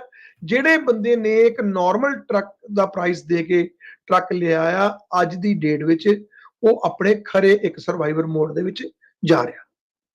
ਜੀ, ਕੁਝ ਕਾਲਰ ਵੀ ਰਜਿੰਦਰ ਸਿੰਘ ਜੀ ਆਪਣੇ ਨਾਲ ਜੁੜ ਰਹੇ ਆ। ਜੇ ਕਿਸੇ ਦਾ ਕੋਈ ਸਵਾਲ ਆ ਤੁਸੀਂ ਪੁੱਛਣਾ ਚਾਹੁੰਦੇ ਆ, ਚਾਹੇ ਉਹ ਪਰਮਿਟਸ ਦੇ ਨਾਲ ਆ ਜਾਂ ਟਰੱਕਿੰਗ ਬਾਰੇ ਵੀ ਆ, ਤਾਂ ਤੁਸੀਂ ਕੁਐਸਚਨ ਵੀ ਕਰ ਸਕਦੇ ਆ ਰਜਿੰਦਰ ਸਿੰਘ ਟਾਂਡਾ ਜੀ ਨੂੰ, ਗਲੋਬਲ ਟਰੱਕ ਪਰਮਿਟ ਵਾਲੇ। 408-272-5200 ਤੇ ਹੁਣ ਸਟੂਡੀਓ ਦੇ ਵਿੱਚ ਕਾਲ ਕਰਕੇ ਪੁੱਛ ਸਕਦੇ ਆ। ਜੁੜੇ ਨੇ ਆਪਣੇ ਨਾਲ ਅਮਰਜੀਤ ਸਿੰਘ ਜੀ। ਹਾਂਜੀ, ਸਤਿ ਸ਼੍ਰੀ ਅਕਾਲ ਅਮਰਜੀਤ ਸਿੰਘ ਜੀ। ਸਤਿ ਸ਼੍ਰੀ ਅਕਾਲ ਦੋਵਾਂ ਭਰਾਵਾਂ ਨੂੰ। ਸਤਿ ਸ਼੍ਰੀ ਅਕਾਲ। ਸਤਿ ਸ਼੍ਰੀ ਅਕਾਲ ਜੀ। ਪ੍ਰੋਗਰਾਮ ਸਤਿ ਸ਼੍ਰੀ ਅਕਾਲ ਜੀ, ਬਹੁਤ ਵਧੀਆ ਪ੍ਰੋਗਰਾਮ ਚੱਲ ਰਿਹਾ ਨਾ। ਮੈਨੂੰ ਲੱਗਦਾ ਵੀ ਦੋ ਮੇਨ ਰੀਜ਼ਨ ਆ ਕਰਕੇ ਟਰੱਕਿੰਗ ਇੰਡਸਟਰੀ ਇੰਨੀ ਡਾਊਨ ਚੱਲ ਗਈ ਆ। ਪਹਿਲੀ ਰੀਜ਼ਨ ਹੈਗੀ ਆ ਬਈ ਸਪਲਾਈ ਐਂਡ ਡਿਮਾਂਡ। ਜਿੱਦਾਂ ਇੰਡਸਟਰੀ ਵਿੱਚ ਨਾ ਟਰੱਕ ਬਹੁਤ ਜ਼ਿਆਦਾ ਆ ਗਏ ਆ ਨਾ, ਉਨੀ ਡਿਮਾਂਡ ਹੈ ਨਹੀਂ ਜਿੰਨੀ ਸਪਲਾਈ ਆ ਇੰਡਸਟਰੀ ਵਿੱਚ। ਦੂਜੀ ਰੀਜ਼ਨ ਹੈਗੀ ਆ ਜਿਹੜੇ ਸਾਰੇ ਖਾਸ ਆ, ਆਪਾਂ ਦੇਖਦੇ ਸਾਰੇ ਖਾਸ ਬਹੁਤ ਉੱਪਰ ਨੂੰ ਚੱਲ ਗਏ ਆ, ਪਰ ਉਹਦੇ ਹਿਸਾਬ ਨਾਲ ਨਾ ਜਿਹੜੇ ਰੇਟ ਆ, ਲੋਡ ਰੇਟ, ਉਹ ਉਨੇ ਨਹੀਂ ਉੱਪਰ ਨੂੰ ਗਏ। ਤੁਸੀਂ ਇਕੱਲਾ ਕਾਸਟ ਦੇਖ ਲਓ, ਡੀਜ਼ਲ ਕਾਸਟ ਜਾਂ ਰਿਪੇਅਰ ਕਾਸਟ ਜਾਂ ਨਵੇਂ ਟਾਇਰ ਪਾਉਣੇ ਜਾਂ ਪਾਰਟਾਂ ਦਾ ਖਾਸ ਬਹੁਤ ਉੱਪਰ ਚਲ ਗਿਆ। ਰਜਿਸਟ੍ਰੇਸ਼ਨ ਟਰੱਕਾਂ ਦੀਆਂ ਸਾਰੀਆਂ, ਫਿਊਲ ਟੈਕਸ, ਸਾਰੇ ਖਰਚੇ ਬਹੁਤ ਪਹਿਲੇ 10-12 ਸਾਲਾਂ ਵਿੱਚ ਬਹੁਤ ਉੱਪਰ ਚਲ ਗਿਆ, ਉਹਨੇ ਰੇਟ ਨਹੀਂ ਉੱਪਰ ਨੂੰ ਗਏ। ਸੋ ਉਹਨਾਂ ਵੀ ਬਹੁਤ ਘਾਟਾ ਪੈ ਰਿਹਾ ਸਾਰਿਆਂ ਨੂੰ। ਸੋ ਮੈਂ ਇਹ ਸਮਝਦਾ ਵੀ ਇਹ ਦੋ ਰੀਜ਼ਨ ਆ, ਸਪਲਾਈ ਐਂਡ ਡਿਮਾਂਡ, ਨਾਲੇ ਸਾਰੇ ਜਿਹੜੇ ਖਾਸ ਆ ਉਹਨਾਂ ਰੇਟ ਨਹੀਂ ਵਧਿਆ ਜਿੰਨਾ ਖਾਸ ਵੱਧ ਗਿਆ ਨਾ ਪਹਿਲੇ ਖਰਚਾ ਵੱਧ ਕਹਿ ਲਓ ਥੋੜੇ ਸਾਲਾਂ 'ਚ ਨਾ। ਡੀਜ਼ਲ ਦੇਖ ਲਓ, ਪਹਿਲਾਂ ਅੱਗੇ $2.5 ਹੁੰਦਾ ਸੀਗਾ, ਹੁਣ $5-5.5 ਹੋਣਾ ਖਾਸ ਡੀਜ਼ਲ ਦਾ। ਸਾਰੇ ਸਟੇਟਾਂ 'ਚ ਵਧਿਆ। ਹਾਂਜੀ, ਸੋ ਇਹ ਮੇਨ ਰੀਜ਼ਨ ਆ ਆਈ ਥਿੰਕ ਇੰਡਸਟਰੀ ਕਾਹਦੇ ਇੰਨੀ ਤਨੇ ਚਲ ਗਈ ਹੈ। ਧੰਨਵਾਦ ਜੀ ਦੋਵਾਂ ਭਰਾਵਾਂ। ਥੈਂਕ ਯੂ ਜੀ, ਥੈਂਕ ਯੂ ਜੀ। ਠੀਕ, ਸ਼ੁਕਰੀਆ ਜੀ, ਸ਼ੁਕਰੀਆ ਜੀ। ਜੀ ਰਜਿੰਦਰ ਸਿੰਘ ਜੀ, ਅਗਲੀ ਆਪਾਂ ਗੱਲ ਦੇ ਵਿੱਚ ਅੱਗੇ ਵਧਦੇ ਹਾਂ। ਟਰੱਕਿੰਗ ਕੰਪਨੀਆਂ ਦੇ ਵਿੱਚ ਅਵੇਅਰਨੈਸ, ਉਹਨਾਂ ਨੂੰ ਐਜੂਕੇਟ ਕਰਨਾ, ਉਹਨਾਂ ਨੂੰ ਨਵੇਂ ਕਾਨੂੰਨਾਂ ਬਾਰੇ ਦੱਸਣਾ, ਜਾਂ ਉਹ ਸਾਰੀਆਂ ਚੀਜ਼ਾਂ ਉਹ ਵੀ ਚੱਲਦੀਆਂ ਰਹਿੰਦੀਆਂ। ਤੁਹਾਡੇ ਵੱਲੋਂ ਵੀ, ਤੁਹਾਡੀ ਕੰਪਨੀ ਵੱਲੋਂ ਵੀ ਕੋਈ ਇੱਦਾਂ ਦੇ ਕਾਰਜ ਜਿਹੜੇ ਇਸ ਟਾਈਮ ਚੱਲ ਰਹੇ ਆ? ਜੇ ਚੱਲ ਰਹੇ ਤਾਂ ਜ਼ਰੂਰ ਚਾਨਣਾ ਪਾਓ ਜੀ।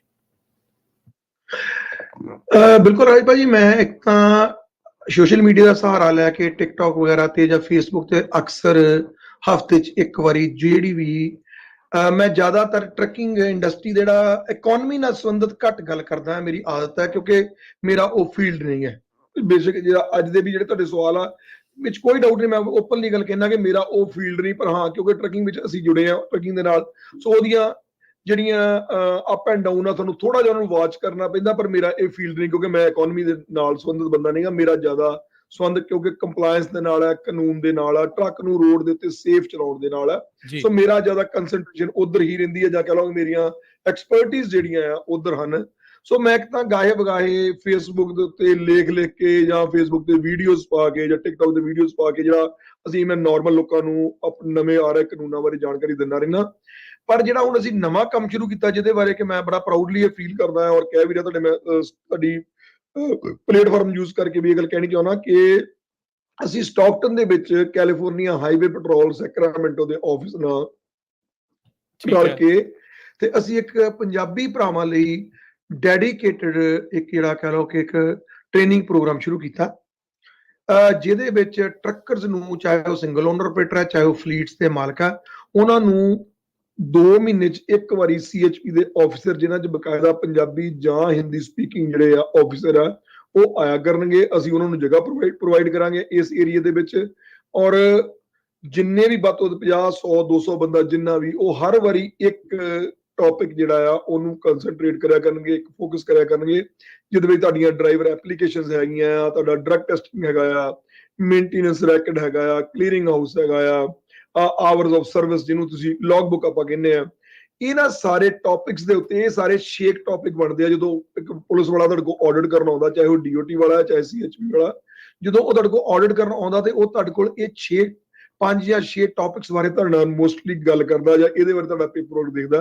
ਸੋ ਇਸ ਪੇਪਰ ਵਰਕ ਨੂੰ ਤਿਆਰ ਕਿਵੇਂ ਕਰਨਾ, ਡਰਾਈਵਰ ਦੀ ਐਪਲੀਕੇਸ਼ਨ ਭਰਨ ਚ ਕਿਹੜੀਆਂ ਦਿੱਕਤਾਂ ਆਉਂਦੀਆਂ, ਉਹ ਚ ਕਿਹੜੇ ਡਾਕੂਮੈਂਟ ਚਾਹੀਦੇ ਆ, ਉਹਦਾ ਅਗਰ ਡਰਗ ਟੈਸਟ ਪੋਜ਼ਿਟਿਵ ਆ ਜਾਂਦਾ ਤਾਂ ਉਹਦਾ ਕੀ ਕਰਨਾ ਆ, ਅਗਰ ਉਹ ਡਿਲੂਟ ਆ ਜਾਂਦਾ ਉਹਨੂੰ ਕੀ ਕਰਨਾ, ਉਹਦਾ ਕਲੀਅਰਿੰਗ ਹਾਊਸ ਅਗਰ ਨਹੀਂ ਹੋ ਰਿਹਾ ਫਿਰ ਕਿਵੇਂ ਕਰਨਾ ਆ, ਇਹ ਸਾਰੀਆਂ ਚੀਜ਼ਾਂ ਦੀ ਜਾਣਕਾਰੀ। ਪ੍ਰੀਵੀਅਸ EMPLOYER ਅਗਰ ਤੁਹਾਨੂੰ ਨਹੀਂ ਮੈਂ ਆਪਣੀ ਵੈਰੀਫਿਕੇਸ਼ਨ ਦਿੰਦਾ ਫਿਰ ਤੁਹਾਡੇ ਕੀ ਡਿਊਟੀਜ਼ ਹੈ, ਐਕਸੀਡੈਂਟ ਹੋਣ ਤੋਂ ਤੁਰੰਤ ਬਾਅਦ ਤੁਹਾਡੀਆਂ ਕੀ ਡਿਊਟੀਜ਼ ਹੈ, ਤੁਹਾਡਾ ਮੇਨਟੇਨੈਂਸ ਰੈਕਡ ਕਿਵੇਂ, ਕਿੰਨਾ ਚਿਰ, ਇਹ ਸਾਰੀਆਂ ਗੱਲਾਂ ਦੀ ਜਿਹੜੀ ਤਫਸੀਲ ਨਾਲ ਜਾਣਕਾਰੀ ਹੈ। ਅੱਜ ਸਾਡੀ ਕਲਾਸ ਚੱਲ ਰਹੀ ਹੈ ਰੋਬਿਨਹੁੱਡ ਦੇ ਉੱਤੇ ਸਟਾਕਟਨ ਦੇ ਵਿੱਚ, ਜਿਹਦੇ ਵਿੱਚ ਕਿ 2 ਪੁਲਿਸ ਅਫਸਰ ਜਿਨ੍ਹਾਂ 'ਚ ਇੱਕ ਹਿੰਦੀ ਸਪੀਕਿੰਗ ਹੈ ਇੱਕ ਇੰਗਲਿਸ਼ ਸਪੀਕਿੰਗ ਹੈ। ਅੱਜ ਉਹਨਾਂ ਦਾ ਡਰਾਈਵਰ ਫਾਈਲਸ ਤੇ ਆਵਰ ਆਫ ਸਰਵਿਸ ਜਿਹੜਾ ਅੱਜ ਦਾ ਟੌਪਿਕ ਸੀਗਾ, ਔਰ ਉਹਦੇ ਉੱਤੇ ਲਗਾਤਾਰ ਅੱਜ ਕੋਈ 20 ਕੁ ਸੱਜਣ ਜਿਹੜੇ ਆ ਉੱਥੇ ਟਰੱਕਿੰਗ ਕੰਪਨੀਆਂ ਵਾਲੇ ਓਨਰਸ ਜਾਂ ਉਹਨਾਂ ਦੇ ਡਿਸਪੈਚਰਸ ਜਾਂ ਉਹਨਾਂ ਦੇ ਸੇਫਟੀ ਮੈਨੇਜਰ ਅੱਜ ਬੈਠੇ ਉਹ ਟ੍ਰੇਨਿੰਗ ਲੈ ਰਹੇ ਆ। ਅੱਜ ਪਹਿਲਾਂ ਸਾਡੀ ਕਲਾਸ ਸੀਗੀ, ਸੋ ਹੌਲੀ ਹੌਲੀ ਜਿਵੇਂ ਸ਼ਮੂਲੀਅਤ ਲੋਕਾਂ ਦੀ ਹੋਏਗੀ ਫਿਰ ਅਸੀਂ ਇਹਨੂੰ ਮੰਥਲੀ ਬੇਸਿਸ ਦੇ ਉੱਤੇ ਵੀ ਕਰਨ ਦੀ ਕੋਸ਼ਿਸ਼ ਕਰਾਂਗੇ। ਫਿਲਹਾਲ ਅਸੀਂ ਇਹਨੂੰ ਬਾਈ ਮੰਥਲੀ ਜਿਹੜਾ ਇਹ ਪ੍ਰੋਗਰਾਮ ਨੂੰ ਕਰ ਰਹੇ ਹਾਂ। ਬਿਲਕੁਲ ਰਜਿੰਦਰ ਸਿੰਘ ਟਾਨਾ ਜੀ, ਕਿਤੇ ਨਾ ਕਿਤੇ ਆਪਾਂ ਦੇਖਦੇ ਹਾਂ ਵੀ ਕੰਪਲਾਇੰਸ ਜਾਂ ਪੇਪਰ ਵਰਕ ਪ੍ਰੋਪਰ ਨਾ ਹੋਣ ਕਰਕੇ ਬਹੁਤ ਸਾਰੀਆਂ ਕੰਪਨੀਆਂ ਕਹਿ ਲਓ ਵੀ ਰਹਿ ਜਾਂਦੀਆਂ ਆ। ਉਹ ਸਟਾਰਟ ਤਾਂ ਕਰਦੇ ਆ ਪਰ ਉਹ ਅੱਗੇ ਨਹੀਂ ਵੱਧ ਪਾਉਂਦੇ ਕਿਉਂਕਿ ਇਸ ਨੂੰ ਉਹ ਸਾਈਡ ਤੇ ਰੱਖ ਲੈਂਦੇ। ਪਰ ਕੈਲੀਫੋਰਨੀਆ ਜਾਂ ਅਮਰੀਕਾ ਦੇ ਵਿੱਚ ਬਿਜ਼ਨਸ ਕਰਨਾ ਤੇ ਇਹ ਚੀਜ਼ਾਂ ਕੰਮ ਕਰਨ ਦੇ ਨਾਲ ਨਾਲ ਓਨੀਆਂ ਹੀ ਜਿਹੜੀਆਂ ਜ਼ਰੂਰੀ ਆ। ਬੰਦਾ ਮਾਤ ਖਾ ਜਾਂਦਾ। ਪੰਜਾਬੀਆਂ ਨੂੰ ਵੈਸੇ ਵੀ ਥੋੜੀ ਜਿਹੀ ਆਦਤ ਹੈਗੀ ਆ, ਮਾਫੀ ਦੇ ਨਾਲ ਮੈਂ ਕਹਿ ਰਿਹਾ ਵੀ ਆਪਾਂ ਪੇਪਰ ਵਰਕ ਥੋੜਾ ਘੱਟ ਦੇਖਦੇ ਆ। ਘਰੇ ਚਿੱਠੀਆਂ ਵੀ ਆਈਆਂ ਹੋਣ ਉਹ ਵੀ ਧਿਆਨ ਨਾਲ ਨਹੀਂ ਦੇਖਦੇ ਤੇ ਬਾਕੀ ਇਹਦੇ ਵਿੱਚ ਵੀ ਥੋੜਾ ਜਿਹਾ ਆਪਾਂ ਪਿੱਛੇ ਰਹਿ ਜਾਂਦੇ, ਉਹਦੇ ਕਰਕੇ ਫਿਰ ਨੁਕਸਾਨ ਵੀ ਝੱਲਣੇ ਪੈ ਜਾਂਦੇ ਆ। ਇਹਦੇ ਬਾਰੇ ਮੈਂ ਨਾ ਇੱਕ ਲਾਈਨ ਕਹਿਣਾ ਹੁੰਦਾ ਅਕਸਰ ਰਾਜ ਭਾਜੀ, ਔਰ ਮੈਂ ਸ਼ਾਇਦ ਤੁਹਾਡੇ ਸ਼ੋਅ ਵਿੱਚ ਵੀ ਬਾਰ-ਬਾਰ ਇਹ ਲਾਈਨ ਯੂਜ਼ ਕਰਿਆ ਕਰਾਂਗਾ ਕਿ ਸਾਡੀ ਕੋਈ ਵੀ ਟਰੱਕਿੰਗ ਕੰਪਨੀ ਅੱਜ ਤੱਕ ਕਦੀ ਬਿਲਿੰਗ ਦੀ ਵਜ੍ਹਾ ਨਾਲ ਬੰਦ ਨਹੀਂ ਹੋਈ ਕਿ ਅਸੀਂ ਬਿਲਿੰਗ ਨਹੀਂ ਕਰ ਸਕੇ। ਸਾਡੀ ਕਦੀ ਟਰੱਕਿੰਗ ਕੰਪਨੀ ਇਸ ਕਰਕੇ ਕੋਈ ਬੰਦ ਨਹੀਂ ਹੋ ਸਕੀ ਕਿ ਅਸੀਂ ਕਹਿ ਲਓ ਕਿ ਅਸੀਂ ਟਰੱਕਾਂ ਦੀ ਮੇਨਟੇਨੈਂਸ ਨਹੀਂ ਕਰ ਸਕੇ, ਅਸੀਂ ਡਰਾਈਵਰ ਨਹੀਂ ਲੱਭ ਸਕੇ। ਪਰ ਮੈਂ ਤੁਹਾਨੂੰ ਇਦਾਂ ਦੀਆਂ ਸੈਂਕੜੇ ਕੰਪਨੀਆਂ ਦੱਸ ਸਕਦਾ ਜਿਹੜੀਆਂ ਇਸ ਕਰਕੇ ਬੰਦ ਹੋ ਗਈਆਂ ਜਾਂ ਆਊਟ ਆਫ ਸਰਵਿਸ ਹੋ ਗਈਆਂ ਕਿ ਉਹ ਪੇਪਰ ਵਰਕ ਸਹੀ ਨਹੀਂ ਕਰ ਸਕੇ। ਸੋ ਪੇਪਰ ਵਰਕ ਮੈਂ ਅੱਜ ਤੱਕ ਜੇ 100 ਜੋ ਮੈਂ 90 ਕੰਪਨੀਆਂ ਬੰਦ ਹੋਈਆਂ ਦੇਖਦਾ ਤਾਂ 90 ਵਿੱਚੋਂ ਕਹ ਲਓ ਕਿ ਜੇਕਰ 100 ਕੰਪਨੀ ਬੰਦ ਹੁੰਦੀ ਤਾਂ 90 ਵਿੱਚੋਂ ਜਿਹੜੀਆਂ ਉਹ ਕੰਪਲਾਇੰਸ ਕਰਕੇ ਬੰਦ ਹੁੰਦੀਆਂ, ਸਿਰਫ 10 ਜਿਹੜੀਆਂ ਹੋਰ ਕਾਰਨਾਂ ਕਰਕੇ ਬੰਦ ਹੁੰਦੀਆਂ। ਔਰ ਸਾਡੀ ਬਦਕਿਸਮਤੀ ਇਹ ਹੈ ਕਿ ਅਸੀਂ ਕੰਪਲਾਇੰਸ ਨੂੰ ਕਦੀ ਵੀ ਟਰੱਕਿੰਗ ਦਾ ਜ਼ਰੂਰੀ ਹਿੱਸਾ ਨਹੀਂ ਮੰਨਦੇ। ਇਹ ਸਾਡੇ ਲਈ ਆਦਤਨ ਤੌਰ ਤੇ ਅਸੀਂ ਇਹਨੂੰ ਕੰਪਲਾਇੰਸ ਨੂੰ ਹਿੱਸਾ ਹੀ ਨਹੀਂ ਮੰਨਦੇ। ਅਸੀਂ ਸਿਰਫ ਤੇ ਸਿਰਫ ਟਰੱਕ ਨੂੰ ਇੱਕ ਪੈਸਾ ਕਮਾਉਣ ਦਾ ਜਰੀਆ ਸਮਝਦੇ ਆ, ਜਦ ਕਿ ਕੰਪਲਾਇੰਸ ਜਿਹੜਾ ਆ ਉਹ ਤੋਂ ਵੀ ਕਿਤੇ ਜ਼ਿਆਦਾ ਜ਼ਰੂਰੀ ਹੈ ਕਿਉਂਕਿ ਸਾਡੀ ਇੱਕ ਬਹੁਤ ਵੱਡੀ ਰਿਸਪੌਂਸਿਬਿਲਟੀ ਹੈ ਸਾਡੇ ਪ੍ਰਤੀ ਨਹੀਂ, ਉਹਨਾਂ ਲੋਕਾਂ ਦੇ ਪ੍ਰਤੀ ਜਿਹੜੇ ਔਨ ਰੋਡ ਚੱਲਦੇ ਆ, ਕਾਰਾਂ ਵਿੱਚ ਜਾ ਰਹੇ ਆ ਜਾਂ ਹੋਰ ਟਰੱਕਾਂ ਜਾ ਰਹੇ ਆ, ਜਿਹੜੇ ਮੈਂ ਵੀ ਆ, ਤੁਸੀਂ ਵੀ ਆ, ਤੁਹਾਡੇ ਫੈਮਿਲੀ ਮੈਂਬਰ ਵੀ ਆ, ਤੁਹਾਡੇ ਬੱਚੇ ਵੀ ਆ, ਮੇਰੇ ਬੱਚੇ ਵੀ ਆ। ਸੋ ਅਸੀਂ ਉਹਨਾਂ ਸਾਰਿਆਂ ਦੀ ਸੇਫਟੀ ਵਾਸਤੇ ਸਾਨੂੰ ਜਿਹੜਾ ਹੈ ਉਹ ਕੰਪਲਾਇੰਸ ਮੇਨਟੇਨ ਕਰਨਾ ਬਹੁਤ ਜ਼ਰੂਰੀ ਹੈ ਜੀ। ਲਾਸਟ ਟਾਈਮ ਰਜਿੰਦਰ ਸਿੰਘ ਜੀ ਆਪਾਂ ਗੱਲਬਾਤ ਕੀਤੀ ਸੀਗੀ ਟਰੱਕ ਪਰਮਿਟਸ ਦੀ, ਜਿਹੜੀ ਉਹ ਗੱਲ ਕੀਤੀ ਸੀ। ਜਿਨ੍ਹਾਂ ਕੰਪਨੀਆਂ ਦੇ ਟਰੱਕ ਕੈਲੀਫੋਰਨੀਆ ਤੋਂ ਬਾਹਰ ਨੂੰ ਚੱਲਦੇ ਆ, ਬਾਹਰ ਲੈ ਕੇ ਜਾਣਾ ਹੁੰਦਾ ਆ, ਉਹਨਾਂ ਨੂੰ ਕੋਈ ਹੋਰ ਵਾਧੂ ਟੈਕਸ ਵੀ ਭਰਨੇ ਪੈਂਦੇ ਨੇ?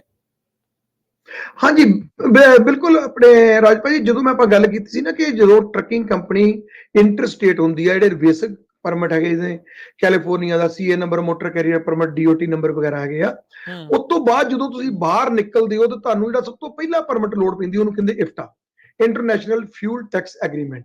ਜਿਹੜਾ ਪਹਿਲਾ ਪਰਮਿਟ ਤੁਹਾਨੂੰ ਇੱਥੋਂ ਬਾਹਰ ਨਿਕਲ ਲੱਗਿਆ ਤੁਹਾਨੂੰ ਲੈਣਾ ਪੈਂਦਾ। ਨੰਬਰ 2 ਤੇ ਤੁਹਾਨੂੰ UCR ਪਰਮਿਟ ਹੈ ਉਹ ਲੈਣਾ ਪੈਂਦਾ। ਇਸ ਤੋਂ ਇਲਾਵਾ 5 ਸਟੇਟਸ ਜਿਹੜੀਆਂ ਅਮਰੀਕਾ ਦੀਆਂ, ਜਿਨ੍ਹਾਂ ਵਿੱਚ ਨਿਊ ਮੈਕਸੀਕੋ, ਕੰਟਕੀ, ਕਨੈਟੀਕਟ, ਨਿਊਯਾਰਕ ਔਰ ਓਰੇਗਨ ਆਉਂਦੀਆਂ। ਔਰ ਇਹ ਸਾਰੀਆਂ ਟਰੱਕੀ ਜਿਹੜੀਆਂ ਸਟੇਟਸ ਹੈਗੀਆਂ, ਜਦੋਂ ਇਹਨਾਂ ਨੇ ਆਪਣੇ ਪਰਮਿਟ ਅਲੱਗ ਤੋਂ ਜਿਹੜੇ ਇੰਪਲੀਮੈਂਟ ਕੀਤੇ ਆ ਜਾਂ ਕਹਿ ਲਓ ਕਿ ਉਹ ਤੁਹਾਡੇ ਉੱਤੇ ਥੋਪੇ ਹੈ, ਤਾਂ ਉਹਦੇ ਨਾਲ ਨਾਲ ਉਹਨਾਂ ਨੇ ਆਪਣਾ ਟੈਕਸ ਵੀ ਸਾਡੇ ਉੱਤੇ ਥੋਪਤਾ। ਜੀ ਹਾਲਾਂਕਿ ਇਹ ਗੱਲ ਜਾਇਜ਼ ਨਹੀਂ ਬਣਦੀ ਮੁੱਢਲੇ ਰੂਪ ਵਿੱਚ ਦੇਖਿਆ ਕਿ ਜਦੋਂ ਤੁਹਾਡੇ ਕੋਲ ਇੰਟਰਸਟੇਟ ਕੰਟਰੈਕਟ ਅਥਾਰਟੀ ਹੈਗੀ ਹੈ, ਤੁਹਾਡੇ ਕੋਲ ਲਾਇਸੈਂਸ ਪਲੇਟਾਂ ਜਿਹੜੀਆਂ ਆ ਉਹ ਇੰਟਰਸਟੇਟ ਹੈਗੀਆਂ ਆ, ਤੁਹਾਡੇ ਕੋਲ ਫੈਡਰਲ ਮੋਟਰ ਕੈਰੀਅਰ ਦਾ MC ਪਰਮਿਟ ਹੈਗਾ, ਜੋ ਤੁਹਾਡੇ ਕੋਲ ਸਾਰੀਆਂ ਫੈਡਰਲ ਦੀਆਂ ਰਿਕੁਆਇਰਮੈਂਟ ਹੈਗੀਆਂ ਆ, ਤਾਂ ਉਹਦੇ ਨਾਲ 5 ਸਟੇਟਾਂ ਜਿਹੜੀਆਂ ਉਹ ਧੱਕੇ ਨਾਲ ਤੁਹਾਡੇ ਕੋਲ ਆਪਣਾ ਟੈਕਸ ਲੈ ਰਹੀਆਂ। ਤੁਸੀਂ ਕਿਆਸ ਕਰੋ ਕਿ ਜੇ 5 ਦੀਆਂ 48 ਦੀਆਂ 48 ਸਟੇਟਾਂ ਇਸ ਪੈੜ ਤੇ ਚੱਲ ਪੈਣ ਜਾਂ ਇਹਨਾਂ ਕਦਮਾਂ ਤੇ ਚੱਲ ਪੈਣ ਤਾਂ ਫਿਰ ਟਰੱਕਰ ਦਾ ਕੀ ਬਣੇਗਾ 48। ਪਰ ਜਿਹੜੀ ਮੈਂ ਗੱਲ ਕਹਿਣੀ ਚਾਹੁੰਦਾ ਕਿ 5 ਸਟੇਟਾਂ ਇਹ ਔਰ 6ਵਾਂ ਇਫਟਾ, ਜੀ ਜਦੋਂ ਵੀ ਟਰੱਕਰ ਕੋਈ ਬਾਹਰ ਜਾਂਦਾ ਹੈ ਤਾਂ ਉਹਨੂੰ ਇਹਨਾਂ ਦੀ ਟੈਕਸ ਫਾਈਲ ਕਰਨਾ ਪੈਂਦਾ, ਜਿਹੜਾ ਕਿ ਜਿਹਨਾਂ ਵਿੱਚੋਂ ਮੈਂ ਇਹ ਵੀ ਯਾਦ ਕਰਾਉਣਾ ਚਾਹੁੰਦਾ ਕਿ ਇਫਟਾ, ਜਿਹਨੂੰ ਅਸੀਂ ਫਿਊਲ ਟੈਕਸ ਕਹਿੰਦੇ ਆ, ਨਿਊ ਮੈਕਸੀਕੋ, ਕੰਟਕੀ, ਕਨੈਟੀਕਟ ਤੇ ਨਿਊਯਾਰਕ, ਇਹ ਸਾਰੇ ਜਿਹੜੇ ਪਰਮਿਟ ਆ ਇਹਨਾਂ ਦੇ ਪਰਮਿਟ ਵੀ ਲੈਣੇ ਪੈਂਦੇ ਔਰ ਨਾਲ ਇਹਨਾਂ ਦਾ ਟੈਕਸ ਵੀ ਫਾਈਲ ਕਰਨਾ ਪੈਂਦਾ। ਔਰ ਇਹਨਾਂ ਸਾਰਿਆਂ ਦਾ ਟੈਕਸ ਜਿਹੜਾ ਉਹ ਕੁਆਟਰਲੀ ਫਾਈਲ ਹੁੰਦਾ, ਜਿਵੇਂ ਜਨਵਰੀ ਤੋਂ ਲੈ ਕੇ 31 ਮਾਰਚ ਤੱਕ ਦਾ ਅਪ੍ਰੈਲ 'ਚ ਹੋਏਗਾ, ਅਪ੍ਰੈਲ ਮਈ ਜੂਨ ਦਾ ਜੁਲਾਈ 'ਚ ਹੋਏਗਾ, ਜੁਲਾਈ ਅਗਸਤ ਸਤੰਬਰ ਦਾ ਅਕਤੂਬਰ 'ਚ, ਇਸੇ ਤਰ੍ਹਾਂ ਅਕਤੂਬਰ ਨਵੰਬਰ ਦਸੰਬਰ ਦਾ ਜਨਵਰੀ 'ਚ। ਪਰ ਜਿਹੜਾ ਓਰੇਗਨ ਪਰਮਿਟ ਹੈ ਉਹਦੀ ਜਿਹੜੀ ਫਾਈਲਿੰਗ ਹੈ, ਫਾਈਲਿੰਗ ਤੋਂ ਭਾਵ ਟੈਕਸ ਫਾਈਲਿੰਗ, ਉਸੇ ਲਫ਼ਜ਼ ਅਸੀਂ ਨਾਰਮਲੀ ਇਸੇ ਲਫ਼ਜ਼ ਫਾਈਲਿੰਗ ਯੂਜ਼ ਕਰਦੇ ਆ, ਜਿਹੜਾ ਓਰੇਗਨ ਆ ਉਹਦੀ ਫਾਈਲਿੰਗ ਜਿਹੜੀ ਹੈ ਉਹ ਮੰਥਲੀ ਬੇਸਿਸ ਤੇ ਹੁੰਦੀ ਹੈ। ਠੀਕ ਹੈ। ਮੈਂ ਇਹ ਵੀ ਯਾਦ ਕਰਾਉਣਾ ਚਾਹੁੰਦਾ ਕਿਉਂਕਿ ਇਹ ਪਰਮਿਟ ਬਹੁਤ ਮਹਿੰਗਾ ਪਰਮਿਟ ਹੈ, ਕਰੀਬ 20 ਸੈਂਟ ਪਰ ਮਾਈਲ ਆਪਾਂ ਨੂੰ ਚਾਰਜ ਹੁੰਦੇ ਆ। ਇੱਕ ਵਾਰੀ ਅਗਰ ਅਸੀਂ I-5 ਦੇ ਉੱਤੇ ਆਪਣੇ ਕ੍ਰਾਸ ਕਰਦੇ ਆ ਓਰੇਗਨ ਤੇ ਵਾਪਸ ਆਉਨੇ ਆ ਤਾਂ ਕਰੀਬ ਜਿਹੜਾ ਇਹ ਪਰਮਿਟ ਆ $125 ਦਾ ਜਿਹੜਾ ਆ ਉਹ ਸਾਨੂੰ ਪੈਂਦਾ ਆ। ਸੋ ਮਹਿੰਗਾ ਪਰਮਿਟ ਹੋਣ ਕਰਕੇ ਓਰੇਗਨ ਸਟੇਟ ਜਿਹੜੀ ਹੈ ਉਹ ਰਿਸਕ ਨਹੀਂ ਲੈਂਦੀ, ਉਹ ਪਹਿਲਾਂ ਇੱਥੇ ਵਾਸਤੇ $2000 ਦਾ ਬੌਂਡ ਰਕਵਾਉਂਦੀ ਹੈ ਇੱਕ ਐਜ਼ ਅ ਡਿਪੋਜ਼ਿਟ, ਪਲੱਸ ਤੁਹਾਨੂੰ ਕੁਆਟਰਲੀ ਫਾਈਲਿੰਗ ਦਾ ਵੀ ਉਹ ਕਿਹੜਾ ਮੌਕਾ ਨਹੀਂ ਦਿੰਦੇ, ਉਹ ਮੰਥਲੀ ਫਾਈਲਿੰਗ ਕਰਵਾਉਂਦੇ ਆ। 2000 ਤੁਹਾਨੂੰ ਐਡਵਾਂਸ ਉਹਨਾਂ ਨੂੰ ਦੇਣਾ ਪੈਂਦਾ, ਪਲੱਸ ਤੁਹਾਨੂੰ ਮੰਥਲੀ ਉਹਨਾਂ ਦੇ ਜਿੰਨੇ ਵੀ, ਮੰਨ ਲਓ ਤੁਸੀਂ 1000 ਮੀਲ ਚੱਲੇ ਆ, ਤੁਹਾਨੂੰ 20 ਸੈਂਟ ਦੇ ਹਿਸਾਬ ਨਾਲ $200 ਹਰ ਮਹੀਨੇ 10 ਤਰੀਕ ਤੋਂ ਪਹਿਲਾਂ ਜਿਹੜਾ ਆ ਅਗਲੇ ਮਹੀਨੇ 10 ਤਰੀਕ ਤੋਂ ਪਹਿਲਾਂ ਭੇਜਣਾ ਪਏਗਾ। ਸੋ ਕੁੱਲ ਮਿਲਾ ਕੇ ਜਿਹੜੇ ਬੰਦੇ ਬਾਹਰ ਚੱਲਦੇ ਆ ਉਹਨਾਂ ਲਈ ਇੱਕ ਇਫਟਾ ਫਾਈਲਿੰਗ ਔਰ 4 ਸਟੇਟਾਂ ਦੀਆਂ ਫਾਈਲਿੰਗ ਕੁਆਟਰਲੀ ਹੁੰਦੀਆਂ ਆ, ਔਰ ਜਿਹੜੀ ਓਰੇਗਨ ਆ ਉਹ ਜਿਹੜੀ ਹੈ ਉਹ ਮੰਥਲੀ ਫਾਈਲਿੰਗ ਹੁੰਦੀ ਆ। ਸੋ ਉਹਨਾਂ ਨੂੰ ਮਹੀਨੇ ਦਰ ਮਹੀਨੇ ਜਿਹੜਾ ਫਾਈਲ ਕਰਨਾ ਪੈਂਦਾ ਆ। ਹੁਣ ਰਜਿੰਦਰ ਸਿੰਘ ਜੀ ਆਪਾਂ ਗੱਲ ਕਰਦੇ ਹਾਂ, ਹੁਣ ਟੈਕਸ ਤਾਂ ਭਰੀ ਜਾਂਦੇ ਆ, ਪੇਪਰ ਵਰਕ ਦੀ ਫਿਰ ਕਿਤੇ ਨਾ ਕਿਤੇ ਗੱਲ ਨਾਲ ਵਿੱਚ ਇਹ ਆ ਜਾਂਦੀ ਆ, ਇਹਨਾਂ ਦਾ ਕੋਈ ਰੈਕਡ ਰੱਖਣਾ ਵੀ ਜ਼ਰੂਰੀ ਹੁੰਦਾ ਆ? ਜੇ ਰੱਖਣਾ ਹੈ ਤਾਂ ਕਿੰਨੇ ਕੁ ਸਮੇਂ ਵਾਸਤੇ ਰੱਖਣਾ ਹੈ, ਸਾਲ 2 ਸਾਲ 3 ਸਾਲ ਜਾਂ ਮਹੀਨਿਆਂ ਬੱਧੀ, ਕਿੱਦਾਂ ਹੁੰਦਾ ਆ ਇਹ ਟੈਕਸ ਦਾ ਰੈਕਡ ਰੱਖਣਾ? ਭਾਈ ਤੁਸੀਂ ਬਹੁਤ ਵਧੀਆ ਕੁਐਸਚਨ ਕੀਤਾ ਹੈ ਔਰ ਮੈਂ ਇਹਦਾ ਥੋੜਾ ਜਿਹਾ ਤਫਸੀਲ ਚ ਜਵਾਬ ਦੇਣਾ ਚਾਹਾਂਗਾ ਕਿ ਸਭ ਤੋਂ ਜਿਹੜੀ ਜ਼ਰੂਰੀ ਹੈ ਉਹ ਟਰੈਕਿੰਗ ਵਿੱਚ ਹੁੰਦੀ ਹੈ ਲੌਗਬੁੱਕ। ਇਹਨੂੰ ਮੈਂ ਬਾਰ-ਬਾਰ ਦੁਹਰਾਉਣਾ ਚਾਹੁੰਦਾ ਗੱਲ ਨੂੰ, ਇਹ ਬਹੁਤ ਹੀ ਇੱਕ ਮਿਸ ਅੰਡਰਸਟੈਂਡਿੰਗ ਹੈ ਟਰੱਕਰਸ ਦੇ ਵਿੱਚ, ਕਿਉਂਕਿ ਜਿਹੜੀ DOT ਡਿਪਾਰਟਮੈਂਟ ਆਫ ਟਰਾਂਸਪੋਰਟੇਸ਼ਨ ਹੈ ਔਰ CHP ਡਿਪਾਰਟਮੈਂਟ ਹੈ, ਇਹ ਦੋਨੇ ਡਿਪਾਰਟਮੈਂਟ ਜਿਹੜੇ ਆ ਉਹ ਤੁਹਾਨੂੰ 6 ਮਹੀਨੇ ਦੀ ਲੌਗਬੁੱਕ ਜਿਹੜੀ ਹੈ ਉਹਦਾ ਰੈਕਡ ਰੱਖਣ ਵਾਸਤੇ ਕਹਿੰਦੇ ਨੇ। ਠੀਕ ਹੈ। ਸੋ ਜਦੋਂ ਉਹ 6 ਮਹੀਨੇ ਕਹਿੰਦੇ ਕਿ ਅਸੀਂ 6 ਮਹੀਨੇ ਤੋਂ ਪਿਛਲੀ ਤੁਹਾਡੀ ਲੌਗਬੁੱਕ ਜਾ ਕੇ ਨਹੀਂ ਦੇਖਾਂਗੇ, ਤਾਂ ਟਰੱਕਰ ਦੇ ਦਿਮਾਗ ਦੇ ਵਿੱਚ ਇਹ ਗੱਲ ਬੜੀ ਸਿੱਧੀ ਤਰ੍ਹਾਂ ਆ ਜਾਂਦੀ ਹੈ ਕਿ ਮੈਨੂੰ ਜਿਹੜੀ ਲੌਗਬੁੱਕ ਆ ਉਹ ਰੱਖਣ ਦੀ 6 ਮਹੀਨੇ ਜ਼ਰੂਰਤ ਹੈ। ਔਰ ਇਹ ਗੱਲ ਸੁਭਾਵਿਕ ਵੀ ਹੈ, ਇਹ 'ਚ ਟਰੱਕਰ ਦਾ ਕੋਈ ਕਸੂਰ ਵੀ ਨਹੀਂ, ਕਿਉਂਕਿ ਜਦੋਂ ਤੁਹਾਨੂੰ DOT ਡਿਪਾਰਟਮੈਂਟ ਜਿਹੜੀ ਉਹਦੇ ਨਾਲ ਹੀ ਤੁਹਾਡਾ ਲੌਗਬੁੱਕ ਸੰਬੰਧਿਤ ਹੈ, ਔਰ ਜਦੋਂ ਤੁਹਾਨੂੰ ਉਹ ਕਹਿੰਦਾ ਕਿ ਅਸੀਂ 6 ਮਹੀਨੇ ਤੋਂ ਪਿੱਛੇ ਜਾ ਕੇ ਲੌਗਬੁੱਕ ਨਹੀਂ ਦੇਖਾਂਗੇ, ਦੈਟ ਮੀਨਸ ਤੁਹਾਨੂੰ 6 ਮਹੀਨੇ ਤੋਂ ਬਾਅਦ ਪੇਪਰ ਵਰਕ ਕਰਨ ਦੀ ਕੋਈ ਲੋੜ ਨਹੀਂ। ਇਵੇਂ ਉਹ ਤੁਹਾਡਾ ਬਿੱਲ ਆਫ ਲੀਡਿੰਗ ਜਿਹੜਾ ਹੈ ਉਹ 6 ਮਹੀਨੇ ਪੁਰਾਣਾ ਜਾ ਕੇ ਨਹੀਂ ਦੇਖਦੇ। ਸੋ ਸਾਡੇ ਦਿਮਾਗ ਦੇ ਵਿੱਚ ਬੀਇੰਗ ਏ ਟਰੱਕਰ ਇੱਕ ਗੱਲ ਆ ਜਾਂਦੀ ਹੈ ਕਿ ਸਾਨੂੰ 6 ਮਹੀਨੇ ਤੋਂ ਪੁਰਾਣਾ ਰੈਕਡ ਆਪਣੇ ਕੋਲ ਸੰਭਾਲ ਕੇ ਰੱਖਣ ਦੀ ਲੋੜ ਨਹੀਂ ਹੈ, ਪਰ ਇਹ ਗੱਲ ਬਿਲਕੁਲ ਗਲਤ ਹੈ।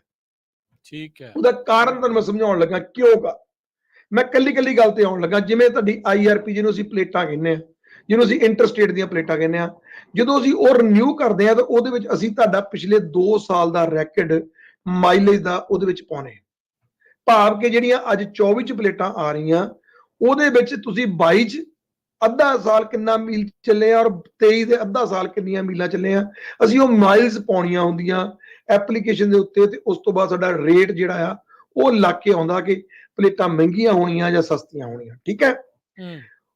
ਉਹਦੇ ਵਿੱਚ ਲੋਕ ਹੇਰਾਫੇਰੀ ਕਰਦੇ, ਠੀਕ ਹੈ, ਜਿਹਦੇ ਵਿੱਚ ਅਸੀਂ ਮੀਲਾਂ ਕੁਝ ਕੀਤੀਆਂ ਹੋਰ ਹੁੰਦੀਆਂ, ਪਰ ਜੇ ਦੇਖਿਆ ਜੇ ਪਲੇਟਾਂ ਮਹਿੰਗੀਆਂ ਆ ਰਹੀਆਂ ਤੇ ਜਿਹਨਾਂ ਨੂੰ ਪਤਾ ਹੈ ਕਿ ਕਿਵੇਂ ਮੀਲਾਂ ਦੇ ਨਾਲ ਪਲੇ ਕਰਨਾ, ਉਹ ਮਾਈਲ ਜਿਹੜੀਆਂ ਉਸ ਤਰ੍ਹਾਂ ਪਾ ਦਿੰਦੇ ਆ ਕਿ ਪਲੇਟ ਤੁਹਾਡੀ 28-2900 ਤੋਂ 18-1900 ਜਾਂ 2100 ਦੀ ਹੋ ਜਾਵੇ। ਠੀਕ ਹੈ, ਹੁਣ DMB ਜਿਹੜੀ ਆ ਉਹ ਤੁਹਾਡਾ ਪਿਛਲਾ 3 ਸਾਲ ਦਾ ਰੈਕਡ ਜਾ ਕੇ ਚੈੱਕ ਕਰ ਸਕਦੀ ਹੈ। ਓਕੇ, ਹੁਣ ਦੇਖੋ ਹੈਰਾਨ, ਤੁਸੀਂ ਧਿਆਨ ਨਾਲ ਗੱਲ ਨੂੰ, ਟੈਕਨੀਕਲੀ ਗੱਲ ਸਮਝਣ ਵਾਲੀ ਉਹ ਹੈ ਕਿ ਮੰਨ ਲਓ ਤੁਹਾਡਾ 2022 ਦਾ ਔਰ 21 ਦਾ ਆਰਡਰ ਨਿਕਲਦਾ ਪਲੇਟਾਂ ਦਾ।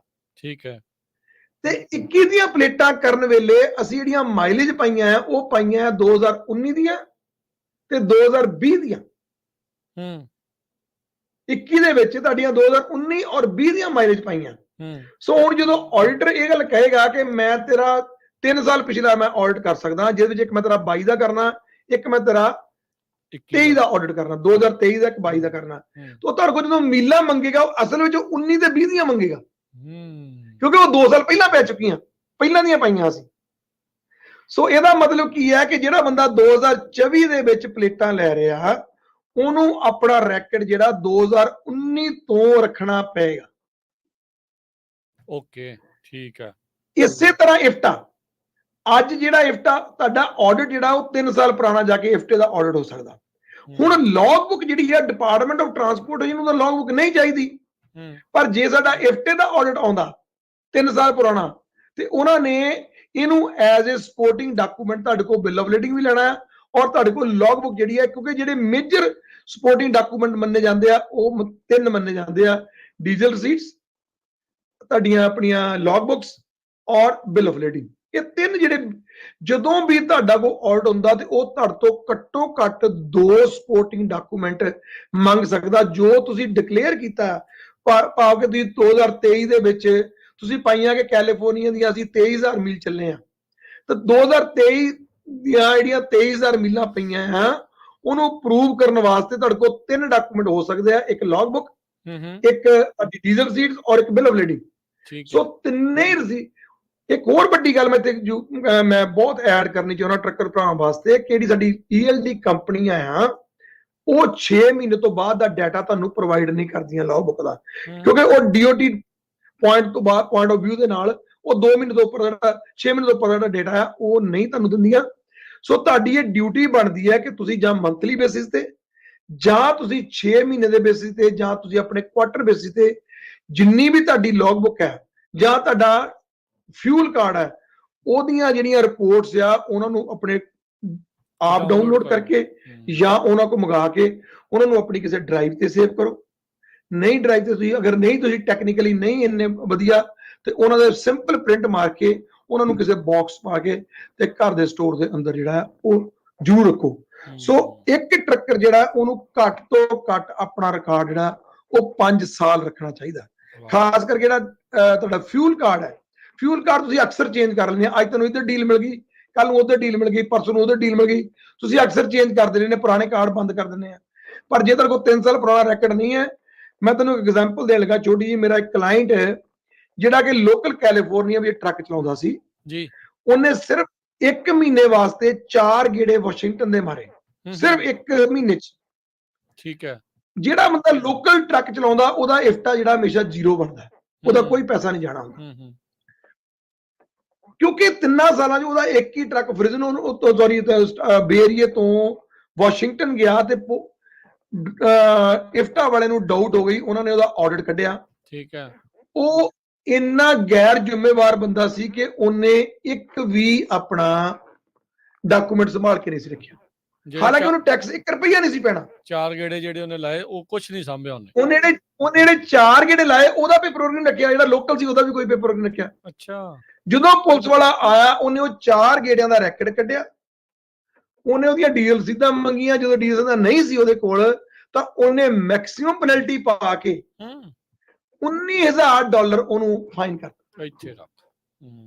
ਔਰ ਇੱਕ ਹੋਰ ਗੱਲ ਮੈਂ ਕਹਾਂ ਕਿ ਇਫਟਾ ਹੋਇਆ, ਸੇਲ ਟੈਕਸ ਹੋਇਆ, ਇਹ ਜਿੰਨੇ ਡਿਪਾਰਟਮੈਂਟ ਨਾਲ ਸੰਬੰਧਿਤ, ਬੋਰਡ ਆਫ ਇਕੂਲੇਸ਼ਨ ਦੇ ਨਾਲ, EDD ਨਾਲ ਸੰਬੰਧਿਤ ਜਿੰਨੇ ਵੀ ਤੁਹਾਡੇ ਜਿਹੜੇ ਪੈਨਲਟੀਜ਼ ਹੁੰਦੀਆਂ ਆ, ਅਗਰ ਤੁਸੀਂ ਬੈਂਕਰਪਸੀ ਵੀ ਕਰ ਦਿਓ, ਇਹ ਗੱਲ ਕਹਿਣੀ ਕਿ ਕਾਰਪੋਰੇਸ਼ਨ ਸੀ ਮੈਂ ਬੰਦ ਕਰਤੀ ਹੈ, ਕੋਈ ਇਹਨਾਂ ਗੱਲਾਂ ਦਾ ਮਤਲਬ ਨਹੀਂ। ਜੇਕਰ ਤੁਸੀਂ ਬੈਂਕਰਪਸੀ ਵੀ ਕਰ ਦਿੰਦੇ ਹੋ, EDD ਦਾ ਫਾਈਨ, ਆਈਰਸ ਦਾ ਫਾਈਨ ਤੇ ਤੁਹਾਡਾ ਬੋਰਡ ਆਫ ਇਕਲੇਜ ਦਾ ਫਾਈਨ।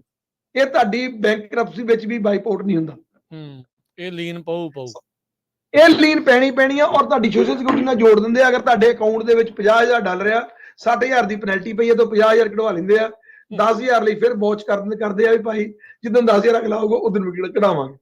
ਸੋ ਇਹ ਜਿਹੜੇ ਡਿਪਾਰਟਮੈਂਟ ਗਵਰਨਮੈਂਟ ਦੇ ਡਿਪਾਰਟਮੈਂਟ ਹੈ, ਇਹਨਾਂ ਨਾਲ ਬਿਲਕੁਲ ਵੀ ਜਿਹੜਾ ਪੰਗਾ ਲੈਣਾ ਜਿਹੜਾ ਉਹ ਸਿਆਣਪ ਨਹੀਂ। ਔਰ ਮੈਂ ਇਹ ਗੱਲ ਦਾਅਵੇ ਨਾਲ ਗੱਲ ਕਹਿਣਾ ਕਿ 90% ਤੁਹਾਨੂੰ ਪੈਨਲਟੀ ਬਿਲਕੁਲ ਨਹੀਂ ਪੈਂਦੀ ਅਗਰ ਤੁਹਾਡੇ ਕੋਲ ਕਿਤੇ ਵੀ ਤੁਸੀਂ ਆਪਣਾ ਉਹ ਡੱਬੇ ਜਿਹੜੇ ਆ ਕਿਤੇ ਚੱਕ ਕੇ ਸੁੱਟ ਦਿਓ ਉਹਨਾਂ ਨੂੰ, ਕਿਤੇ ਆਪਣੇ ਸਟੋਰ 'ਚ ਸੁੱਟ ਦਿਓ, ਕਿਤੇ ਸੁੱਟ ਦਿਓ, ਕਿਤੇ ਗਰਾਜ 'ਚ ਗੁੰਜੇ 'ਚ ਰੱਖ ਦਿਓ। ਜਦੋਂ ਤੁਹਾਡੇ ਕੋਲ ਤੁਸੀਂ ਚਾਹੇ ਡੱਬਾ ਹੀ ਚੱਕ ਕੇ ਉਹਨਾਂ ਨੂੰ ਫੜਾ ਦਿਓ, ਉਹ ਇੰਨੇ ਮਿਹਨਤੀ ਲੋਕ ਆਪਣੇ ਆਪ ਸਾਰਾ ਪੇਪਰ ਕੱਢ ਲੈਂਦੇ ਆ, ਜੋ ਲੋੜ ਆ ਉਹ ਕੱਢ ਲੈਂਦੇ ਆਪਣੇ ਆਪ। ਸੋ ਪਰ ਪੇਪਰ ਵਰਕ ਜ਼ਰੂਰ ਕਾਪੀ ਕਰਕੇ ਪੇਪਰ ਵਰਕ ਜਿਹੜੀ ਹੈ PDF ਦੀ ਫਾਰਮ 'ਚ ਰੱਖੋ ਜਾਂ ਤੁਸੀਂ ਪ੍ਰਿੰਟ ਮਾਰ ਕੇ ਰੱਖੋ। ਹਰ 6 ਮਹੀਨੇ ਬਾਅਦ ਆਪਣਾ ਡਾਕੂਮੈਂਟ ਜਿਹੜਾ ਉਹਨੂੰ ਸੰਭਾਲ ਕੇ ਰੱਖੋ। ਬਿਲਕੁਲ ਪਿਛਲੇ 5 ਸਾਲਾਂ ਦਾ ਜਿਹੜਾ ਉਹ ਸਾਂਭ ਕੇ ਜਿਹੜਾ ਉਹ ਜੀ। ਇੱਕ ਛੋਟੀ ਜਿਹੀ ਬ੍ਰੇਕ ਤੇ ਫਿਰ ਅਖੀਰਲੇ ਕੁਝ ਮਿੰਟਾਂ ਦੇ ਵਿੱਚ ਸਮੌਗ ਨੂੰ ਲੈ ਕੇ ਕੀ ਹੋ ਰਿਹਾ ਕੈਲੀਫੋਰਨੀਆ 'ਚ, ਉਸ ਬਾਰੇ ਆਪਾਂ ਗੱਲ ਕਰਾਂਗੇ। ਇੱਕ ਛੋਟੀ ਜਿਹੀ ਬ੍ਰੇਕ ਲੈ ਕੇ ਆਪਾਂ ਵਾਪਸ ਆਉਂਦੇ ਜੀ।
ਬ੍ਰੇਕ ਤੋਂ ਬਾਅਦ ਇੱਕ ਵਾਰੀ ਫੇਰ ਆਪ ਸਭ ਦਾ ਸਵਾਗਤ ਹੈ। ਸੋ ਤੇ ਪ੍ਰੋਗਰਾਮ ਚੱਲ ਰਿਹਾ ਜੀ ਇਸ ਮੌਕੇ ਸਾਂਝੀ ਸੱਥ, ਜਿਸ ਦੇ ਵਿੱਚ ਆਪਣੇ ਨਾਲ ਜੁੜੇ ਹੋਏ ਨੇ ਰਜਿੰਦਰ ਸਿੰਘ ਟਾਂਡਾ ਜੀ।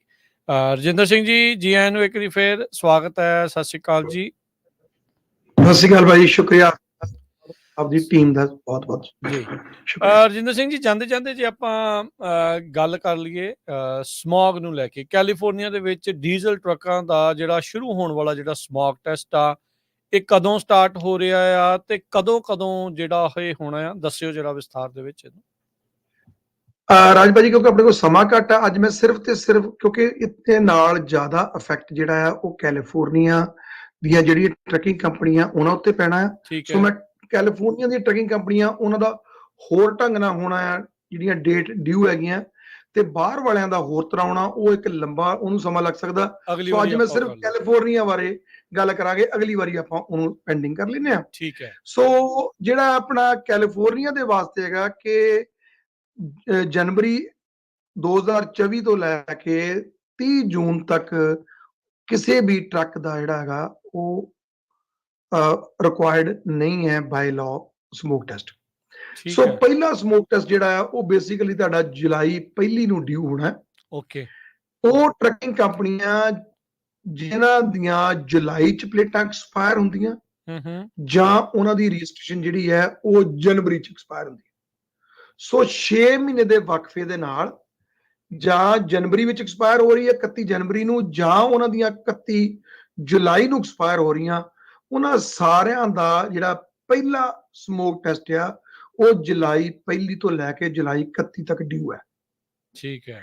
ਔਰ ਉਹਨੂੰ ਕਰਵਾਉਣ ਵਾਸਤੇ ਉਹਨਾਂ ਨੇ ਲਾਸਟ ਐਂਡਿੰਗ ਡੇਟ ਤੋਂ 90 ਦਿਨ ਪਹਿਲਾਂ ਦਾ ਟਾਈਮ ਦਿੱਤਾ। ਭਾਵ ਕਿ ਜਿਹੜਾ ਬੰਦਾ ਜਿਹਦਾ 31 ਜੁਲਾਈ ਨੂੰ ਜਿਹਦੀ ਲਾਇਸੈਂਸ ਪਲੇਟ ਜਾਂ ਰਜਿਸਟ੍ਰੇਸ਼ਨ ਐਕਸਪਾਇਰ ਹੋ ਰਹੀ ਹੈ, ਉਹਨੂੰ ਜੁਲਾਈ ਮਹੀਨੇ ਚ ਉਹ ਲਈ ਡਿਊ ਹੈ, ਬਟ ਉਹ ਕਰਵਾ ਜੂਨ ਚ ਵੀ ਸਕਦਾ, ਉਹ ਮਈ ਚ ਵੀ ਕਰਵਾ ਸਕਦਾ, ਕਿਉਂਕਿ ਉਹਦੇ ਕੋਲ 90 ਦਿਨ ਪਹਿਲਾਂ ਦਾ। ਅਗਰ ਉਹ ਅਪ੍ਰੈਲ ਦੀ ਉਹਨੇ 15 ਜਾਂ 18 ਨੂੰ ਕਰਵਾਇਆ ਤਾਂ ਉਹ ਨਹੀਂ ਵੈਲਿਡ, ਪਰ ਜੇਕਰ ਉਹਨੇ ਮਈ 1 ਨੂੰ ਕੋਈ ਟੈਸਟ ਕਰਵਾਇਆ ਤਾਂ ਉਹ ਟੈਸਟ ਜਿਹੜਾ ਉਹਦਾ ਜੁਲਾਈ 31 ਤੱਕ ਜੇਕਰ ਉਹਦੀ ਪਲੇਟ ਐਕਸਪਾਇਰ ਹੁੰਦੀ ਹੈ ਤਾਂ ਉਹ ਵੈਲਿਡ ਹੈ। ਇਸੇ ਤਰ੍ਹਾਂ ਜਿਹਦੀਆਂ ਜਨਵਰੀ ਚ ਪਲੇਟਾਂ ਐਕਸਪਾਇਰ ਹੋ ਰਹੀਆਂ, ਉਹ ਬੰਦੇ ਦਾ ਵੀ ਜੁਲਾਈ 30 ਨੂੰ ਹੀ ਜਾਂ 31 ਜੁਲਾਈ ਨੂੰ ਜਿਹੜਾ ਆ ਉਹ ਡਿਊ ਹੈ, ਪਰ ਉਹ 90 ਦਿਨ ਪਹਿਲਾਂ ਕਦੀ ਵੀ ਕਰਵਾ ਸਕਦਾ। 31 ਤੋਂ ਬਾਅਦ ਅਗਰ ਉਹ ਕਰਾਉਂਦਾ ਤਾਂ ਉਹਨੂੰ ਪੈਨਲਟੀ ਪੈ ਸਕਦੀ ਹੈ। ਪੈਨਲਟੀ ਕਿੰਨੀ ਰੱਖੀ ਆ ਉਹਨਾਂ ਨੇ? ਪੈਨਲਟੀ ਇੰਨੀ ਜ਼ਿਆਦਾ ਕਿ ਤੁਸੀਂ ਸੁਣ ਕੇ ਹੈਰਾਨ ਹੋ ਜਾਓਗੇ, $500 ਪਰ ਟਰੱਕ ਤੱਕ ਉਹ ਤੁਹਾਨੂੰ ਡੇਲੀ ਪਾ ਸਕਦੇ। Every day $500 every day. ਕਹਿਣ ਦਾ ਭਾਵ ਇਹ ਹੈ ਕਿ ਜੇਕਰ ਤੁਸੀਂ 3-4 ਮਹੀਨੇ ਲੇਟ ਹੋ ਜਾਓ ਤਾਂ ਤੁਹਾਡਾ ਟਰੱਕ ਲੈ ਕੇ ਜਾ ਸਕਦੇ ਹੋ। ਉਹੀ ਗੱਲ ਹੋ ਗਈ। $10,000 ਤੱਕ ਵੀ ਵਨ ਟਾਈਮ ਪੈਨਲਟੀ ਪਾ ਸਕਦੇ ਆ, $500 ਉਸ ਤੋਂ ਬਾਅਦ ਪਰ ਡੇ ਤੱਕ ਪਾ ਸਕਦੇ ਆ। ਇੰਨੀ ਹੈਵੀ ਪੈਨਲਟੀ ਰਾਜਪਾਲ ਜੀ ਮੈਂ ਕਦੀ ਜ਼ਿੰਦਗੀ 'ਚ ਨਹੀਂ ਸੁਣੀ ਜਿੰਨੀ ਹੈਵੀ ਪੈਨਲਟੀ ਸਮੋਕ ਪਾ ਰਿਹਾ। ਨਾਰਮਲੀ ਪੈਨਲਟੀਆਂ 200, 500, 400, 1000 ਹੁੰਦੀਆਂ, ਪਰ ਸਮੋਕ ਦੀ ਪੈਨਲਟੀ ਜਿਹੜੀ ਹੈ ਅੱਜ ਦੀ ਡੇਟ 'ਚ ਅਗਰ ਤੁਹਾਡਾ ਟਰੱਕ ਜਿਹੜਾ ਹੈ ਉਹ ਸਮੋਕ ਮਾਰ ਰਿਹਾ ਹੈ ਤਾਂ ਉਹਦੀ ਜਿਹੜੀ ਮਿਨੀਮਮ ਪੈਨਲਟੀ ਉਹ $5,000 ਹੈ। ਅੱਜ ਜਿਹੜੀਆਂ ਚਿੱਠੀਆਂ ਆ ਰਹੀਆਂ ਉਹ 'ਚ $5,000 ਪੈਨਲਟੀ ਆ ਰਹੀ ਹੈ। ਸੋ ਪੈਨਲਟੀ ਬਹੁਤ ਜ਼ਿਆਦਾ, $500 ਪਰ ਡੇ ਪੈਨਲਟੀ ਪਾ ਸਕਦੀ ਹੈ, ਜਿਹੜਾ ਵੀ ਉਹ ਦਿਨ ਡਿਕਲੇਅਰ ਕਰਨਗੇ ਕਿ ਇਹ ਤੋਂ ਓਵਰ ਤੁਸੀਂ ਜਾ ਰਹੇ ਹੋ। ਸੋ ਆਪਾਂ ਫਿਰ ਬੈਕ ਟੂ ਦਾ ਪੁਆਇੰਟ ਆਈਏ ਕਿ ਜਿਹੜੀਆਂ ਐਕਸਪਾਇਰ, ਇਸੇ ਤਰ੍ਹਾਂ ਜਿਨ੍ਹਾਂ ਲੋਕਾਂ ਦੀਆਂ ਪਲੇਟਾਂ ਜਿਹੜੀਆਂ ਅਗਸਤ ਵਿੱਚ ਐਕਸਪਾਇਰ ਹੋ ਰਹੀਆਂ ਤੇ ਉਧਰੋਂ ਫਰਵਰੀ ਚ ਹੋਣਾ, ਸਾਰਿਆਂ ਦਾ ਅਗਸਤ 31 ਨੂੰ ਟੈਸਟ ਡਿਊ ਹੈ, ਔਰ 31 ਅਗਸਤ ਤੋਂ 90 ਦਿਨ ਪਹਿਲਾਂ ਤੱਕ ਉਹ ਕਰਵਾ ਸਕਦੇ, ਉਹਨਾਂ ਕੋਲ ਆਪਸ਼ਨ ਹੈ। ਇਸੇ ਤਰ੍ਹਾਂ ਹੀ ਸਤੰਬਰ ਵਾਲੇ ਤੇ ਮਾਰਚ ਵਾਲਿਆਂ ਦਾ ਇੱਕ ਪੇਅਰ ਬਣਨਾ, ਅਕਤੂਬਰ ਦਾ ਤੇ ਅਪ੍ਰੈਲ ਦਾ ਪੇਅਰ ਬਣਨਾ, ਇਸੇ ਤਰ੍ਹਾਂ ਮਈ ਦਾ ਤੇ ਨਵੰਬਰ ਦਾ ਇੱਕ ਪੇਅਰ ਬਣਨਾ, ਜੂਨ ਦਾ ਔਰ ਦਸੰਬਰ ਦਾ ਇੱਕ ਪੇਅਰ ਬਣਨਾ। ਠੀਕ ਹੈ। ਫਿਰ ਮੈਂ ਐਕਸਪਲੇਨ ਕਰਦੇ ਆ ਕਿ ਇਸ ਵਾਰ ਕਿਸੇ ਵੀ ਟਰੱਕਰ ਦਾ ਜੂਨ ਜਾਂ ਜੁਲਾਈ 1 ਤੋਂ ਲੈ ਕੇ ਦਸੰਬਰ 31 ਤੱਕ ਕੇਵਲ ਇੱਕ ਵਾਰ ਹੀ ਟੈਸਟ ਹੋਣਾ ਹੈ। ਠੀਕ ਹੈ। ਕਿਉਂਕਿ 12 ਮਹੀਨੇ ਉਹਨਾਂ ਨੇ 6 ਮਹੀਨੇ ਚ ਉਹਨੂੰ ਡਿਵਾਈਡ ਕੀਤਾ, ਸੋ 2-2 ਮਹੀਨੇ ਉਹਨਾਂ ਨੇ ਇਕੱਠੇ ਕਰਤੇ ਆ। ਜਨਵਰੀ ਨਾਲ ਜੁਲਾਈ ਕਰਤਾ, 6 ਮਹੀਨੇ ਦੇ ਫਰਕ ਵਾਲੇ, ਫਰਵਰੀ ਦੇ ਨਾਲ ਉਹਨਾਂ ਨੇ ਅਗਸਤ ਇਕੱਠਾ ਕਰਤਾ। ਸੋ 2-2 ਮਹੀਨੇ ਜਿਹਨਾਂ ਲੋਕਾਂ ਦੀਆਂ ਪਲੇਟਾਂ ਐਕਸਪਾਇਰ ਹੋ ਰਹੀਆਂ ਉਹਨਾਂ ਦੇ 6 ਮਹੀਨੇ ਚ ਟੈਸਟ ਹੋਣੇ ਆ, ਪਰ ਅਗਲੇ ਸਾਲ ਤੋਂ ਸਾਲ ਚ 2 ਵਾਰ ਟੈਸਟ ਹੋਣਾ। 2025 ਚ 20-25 ਸਾਲ 2 ਵਾਰੀ ਟੈਸਟ ਹੋਣਾ, ਜਿਹਦੇ ਵਿੱਚ ਫਿਰ ਉਸੇ ਤਰ੍ਹਾਂ ਹੀ ਜਿਨ੍ਹਾਂ ਦੀਆਂ ਜਨਵਰੀ 'ਚ ਐਕਸਪਾਇਰ ਹੋ ਰਹੀਆਂ ਔਰ ਜੁਲਾਈ 'ਚ ਐਕਸਪਾਇਰ ਹੋ ਰਹੀਆਂ, ਉਹਨਾਂ ਦਾ ਜਨਵਰੀ 'ਚ ਵੀ ਹੋਏਗਾ ਔਰ ਜੁਲਾਈ 'ਚ ਵੀ ਹੋਏਗਾ।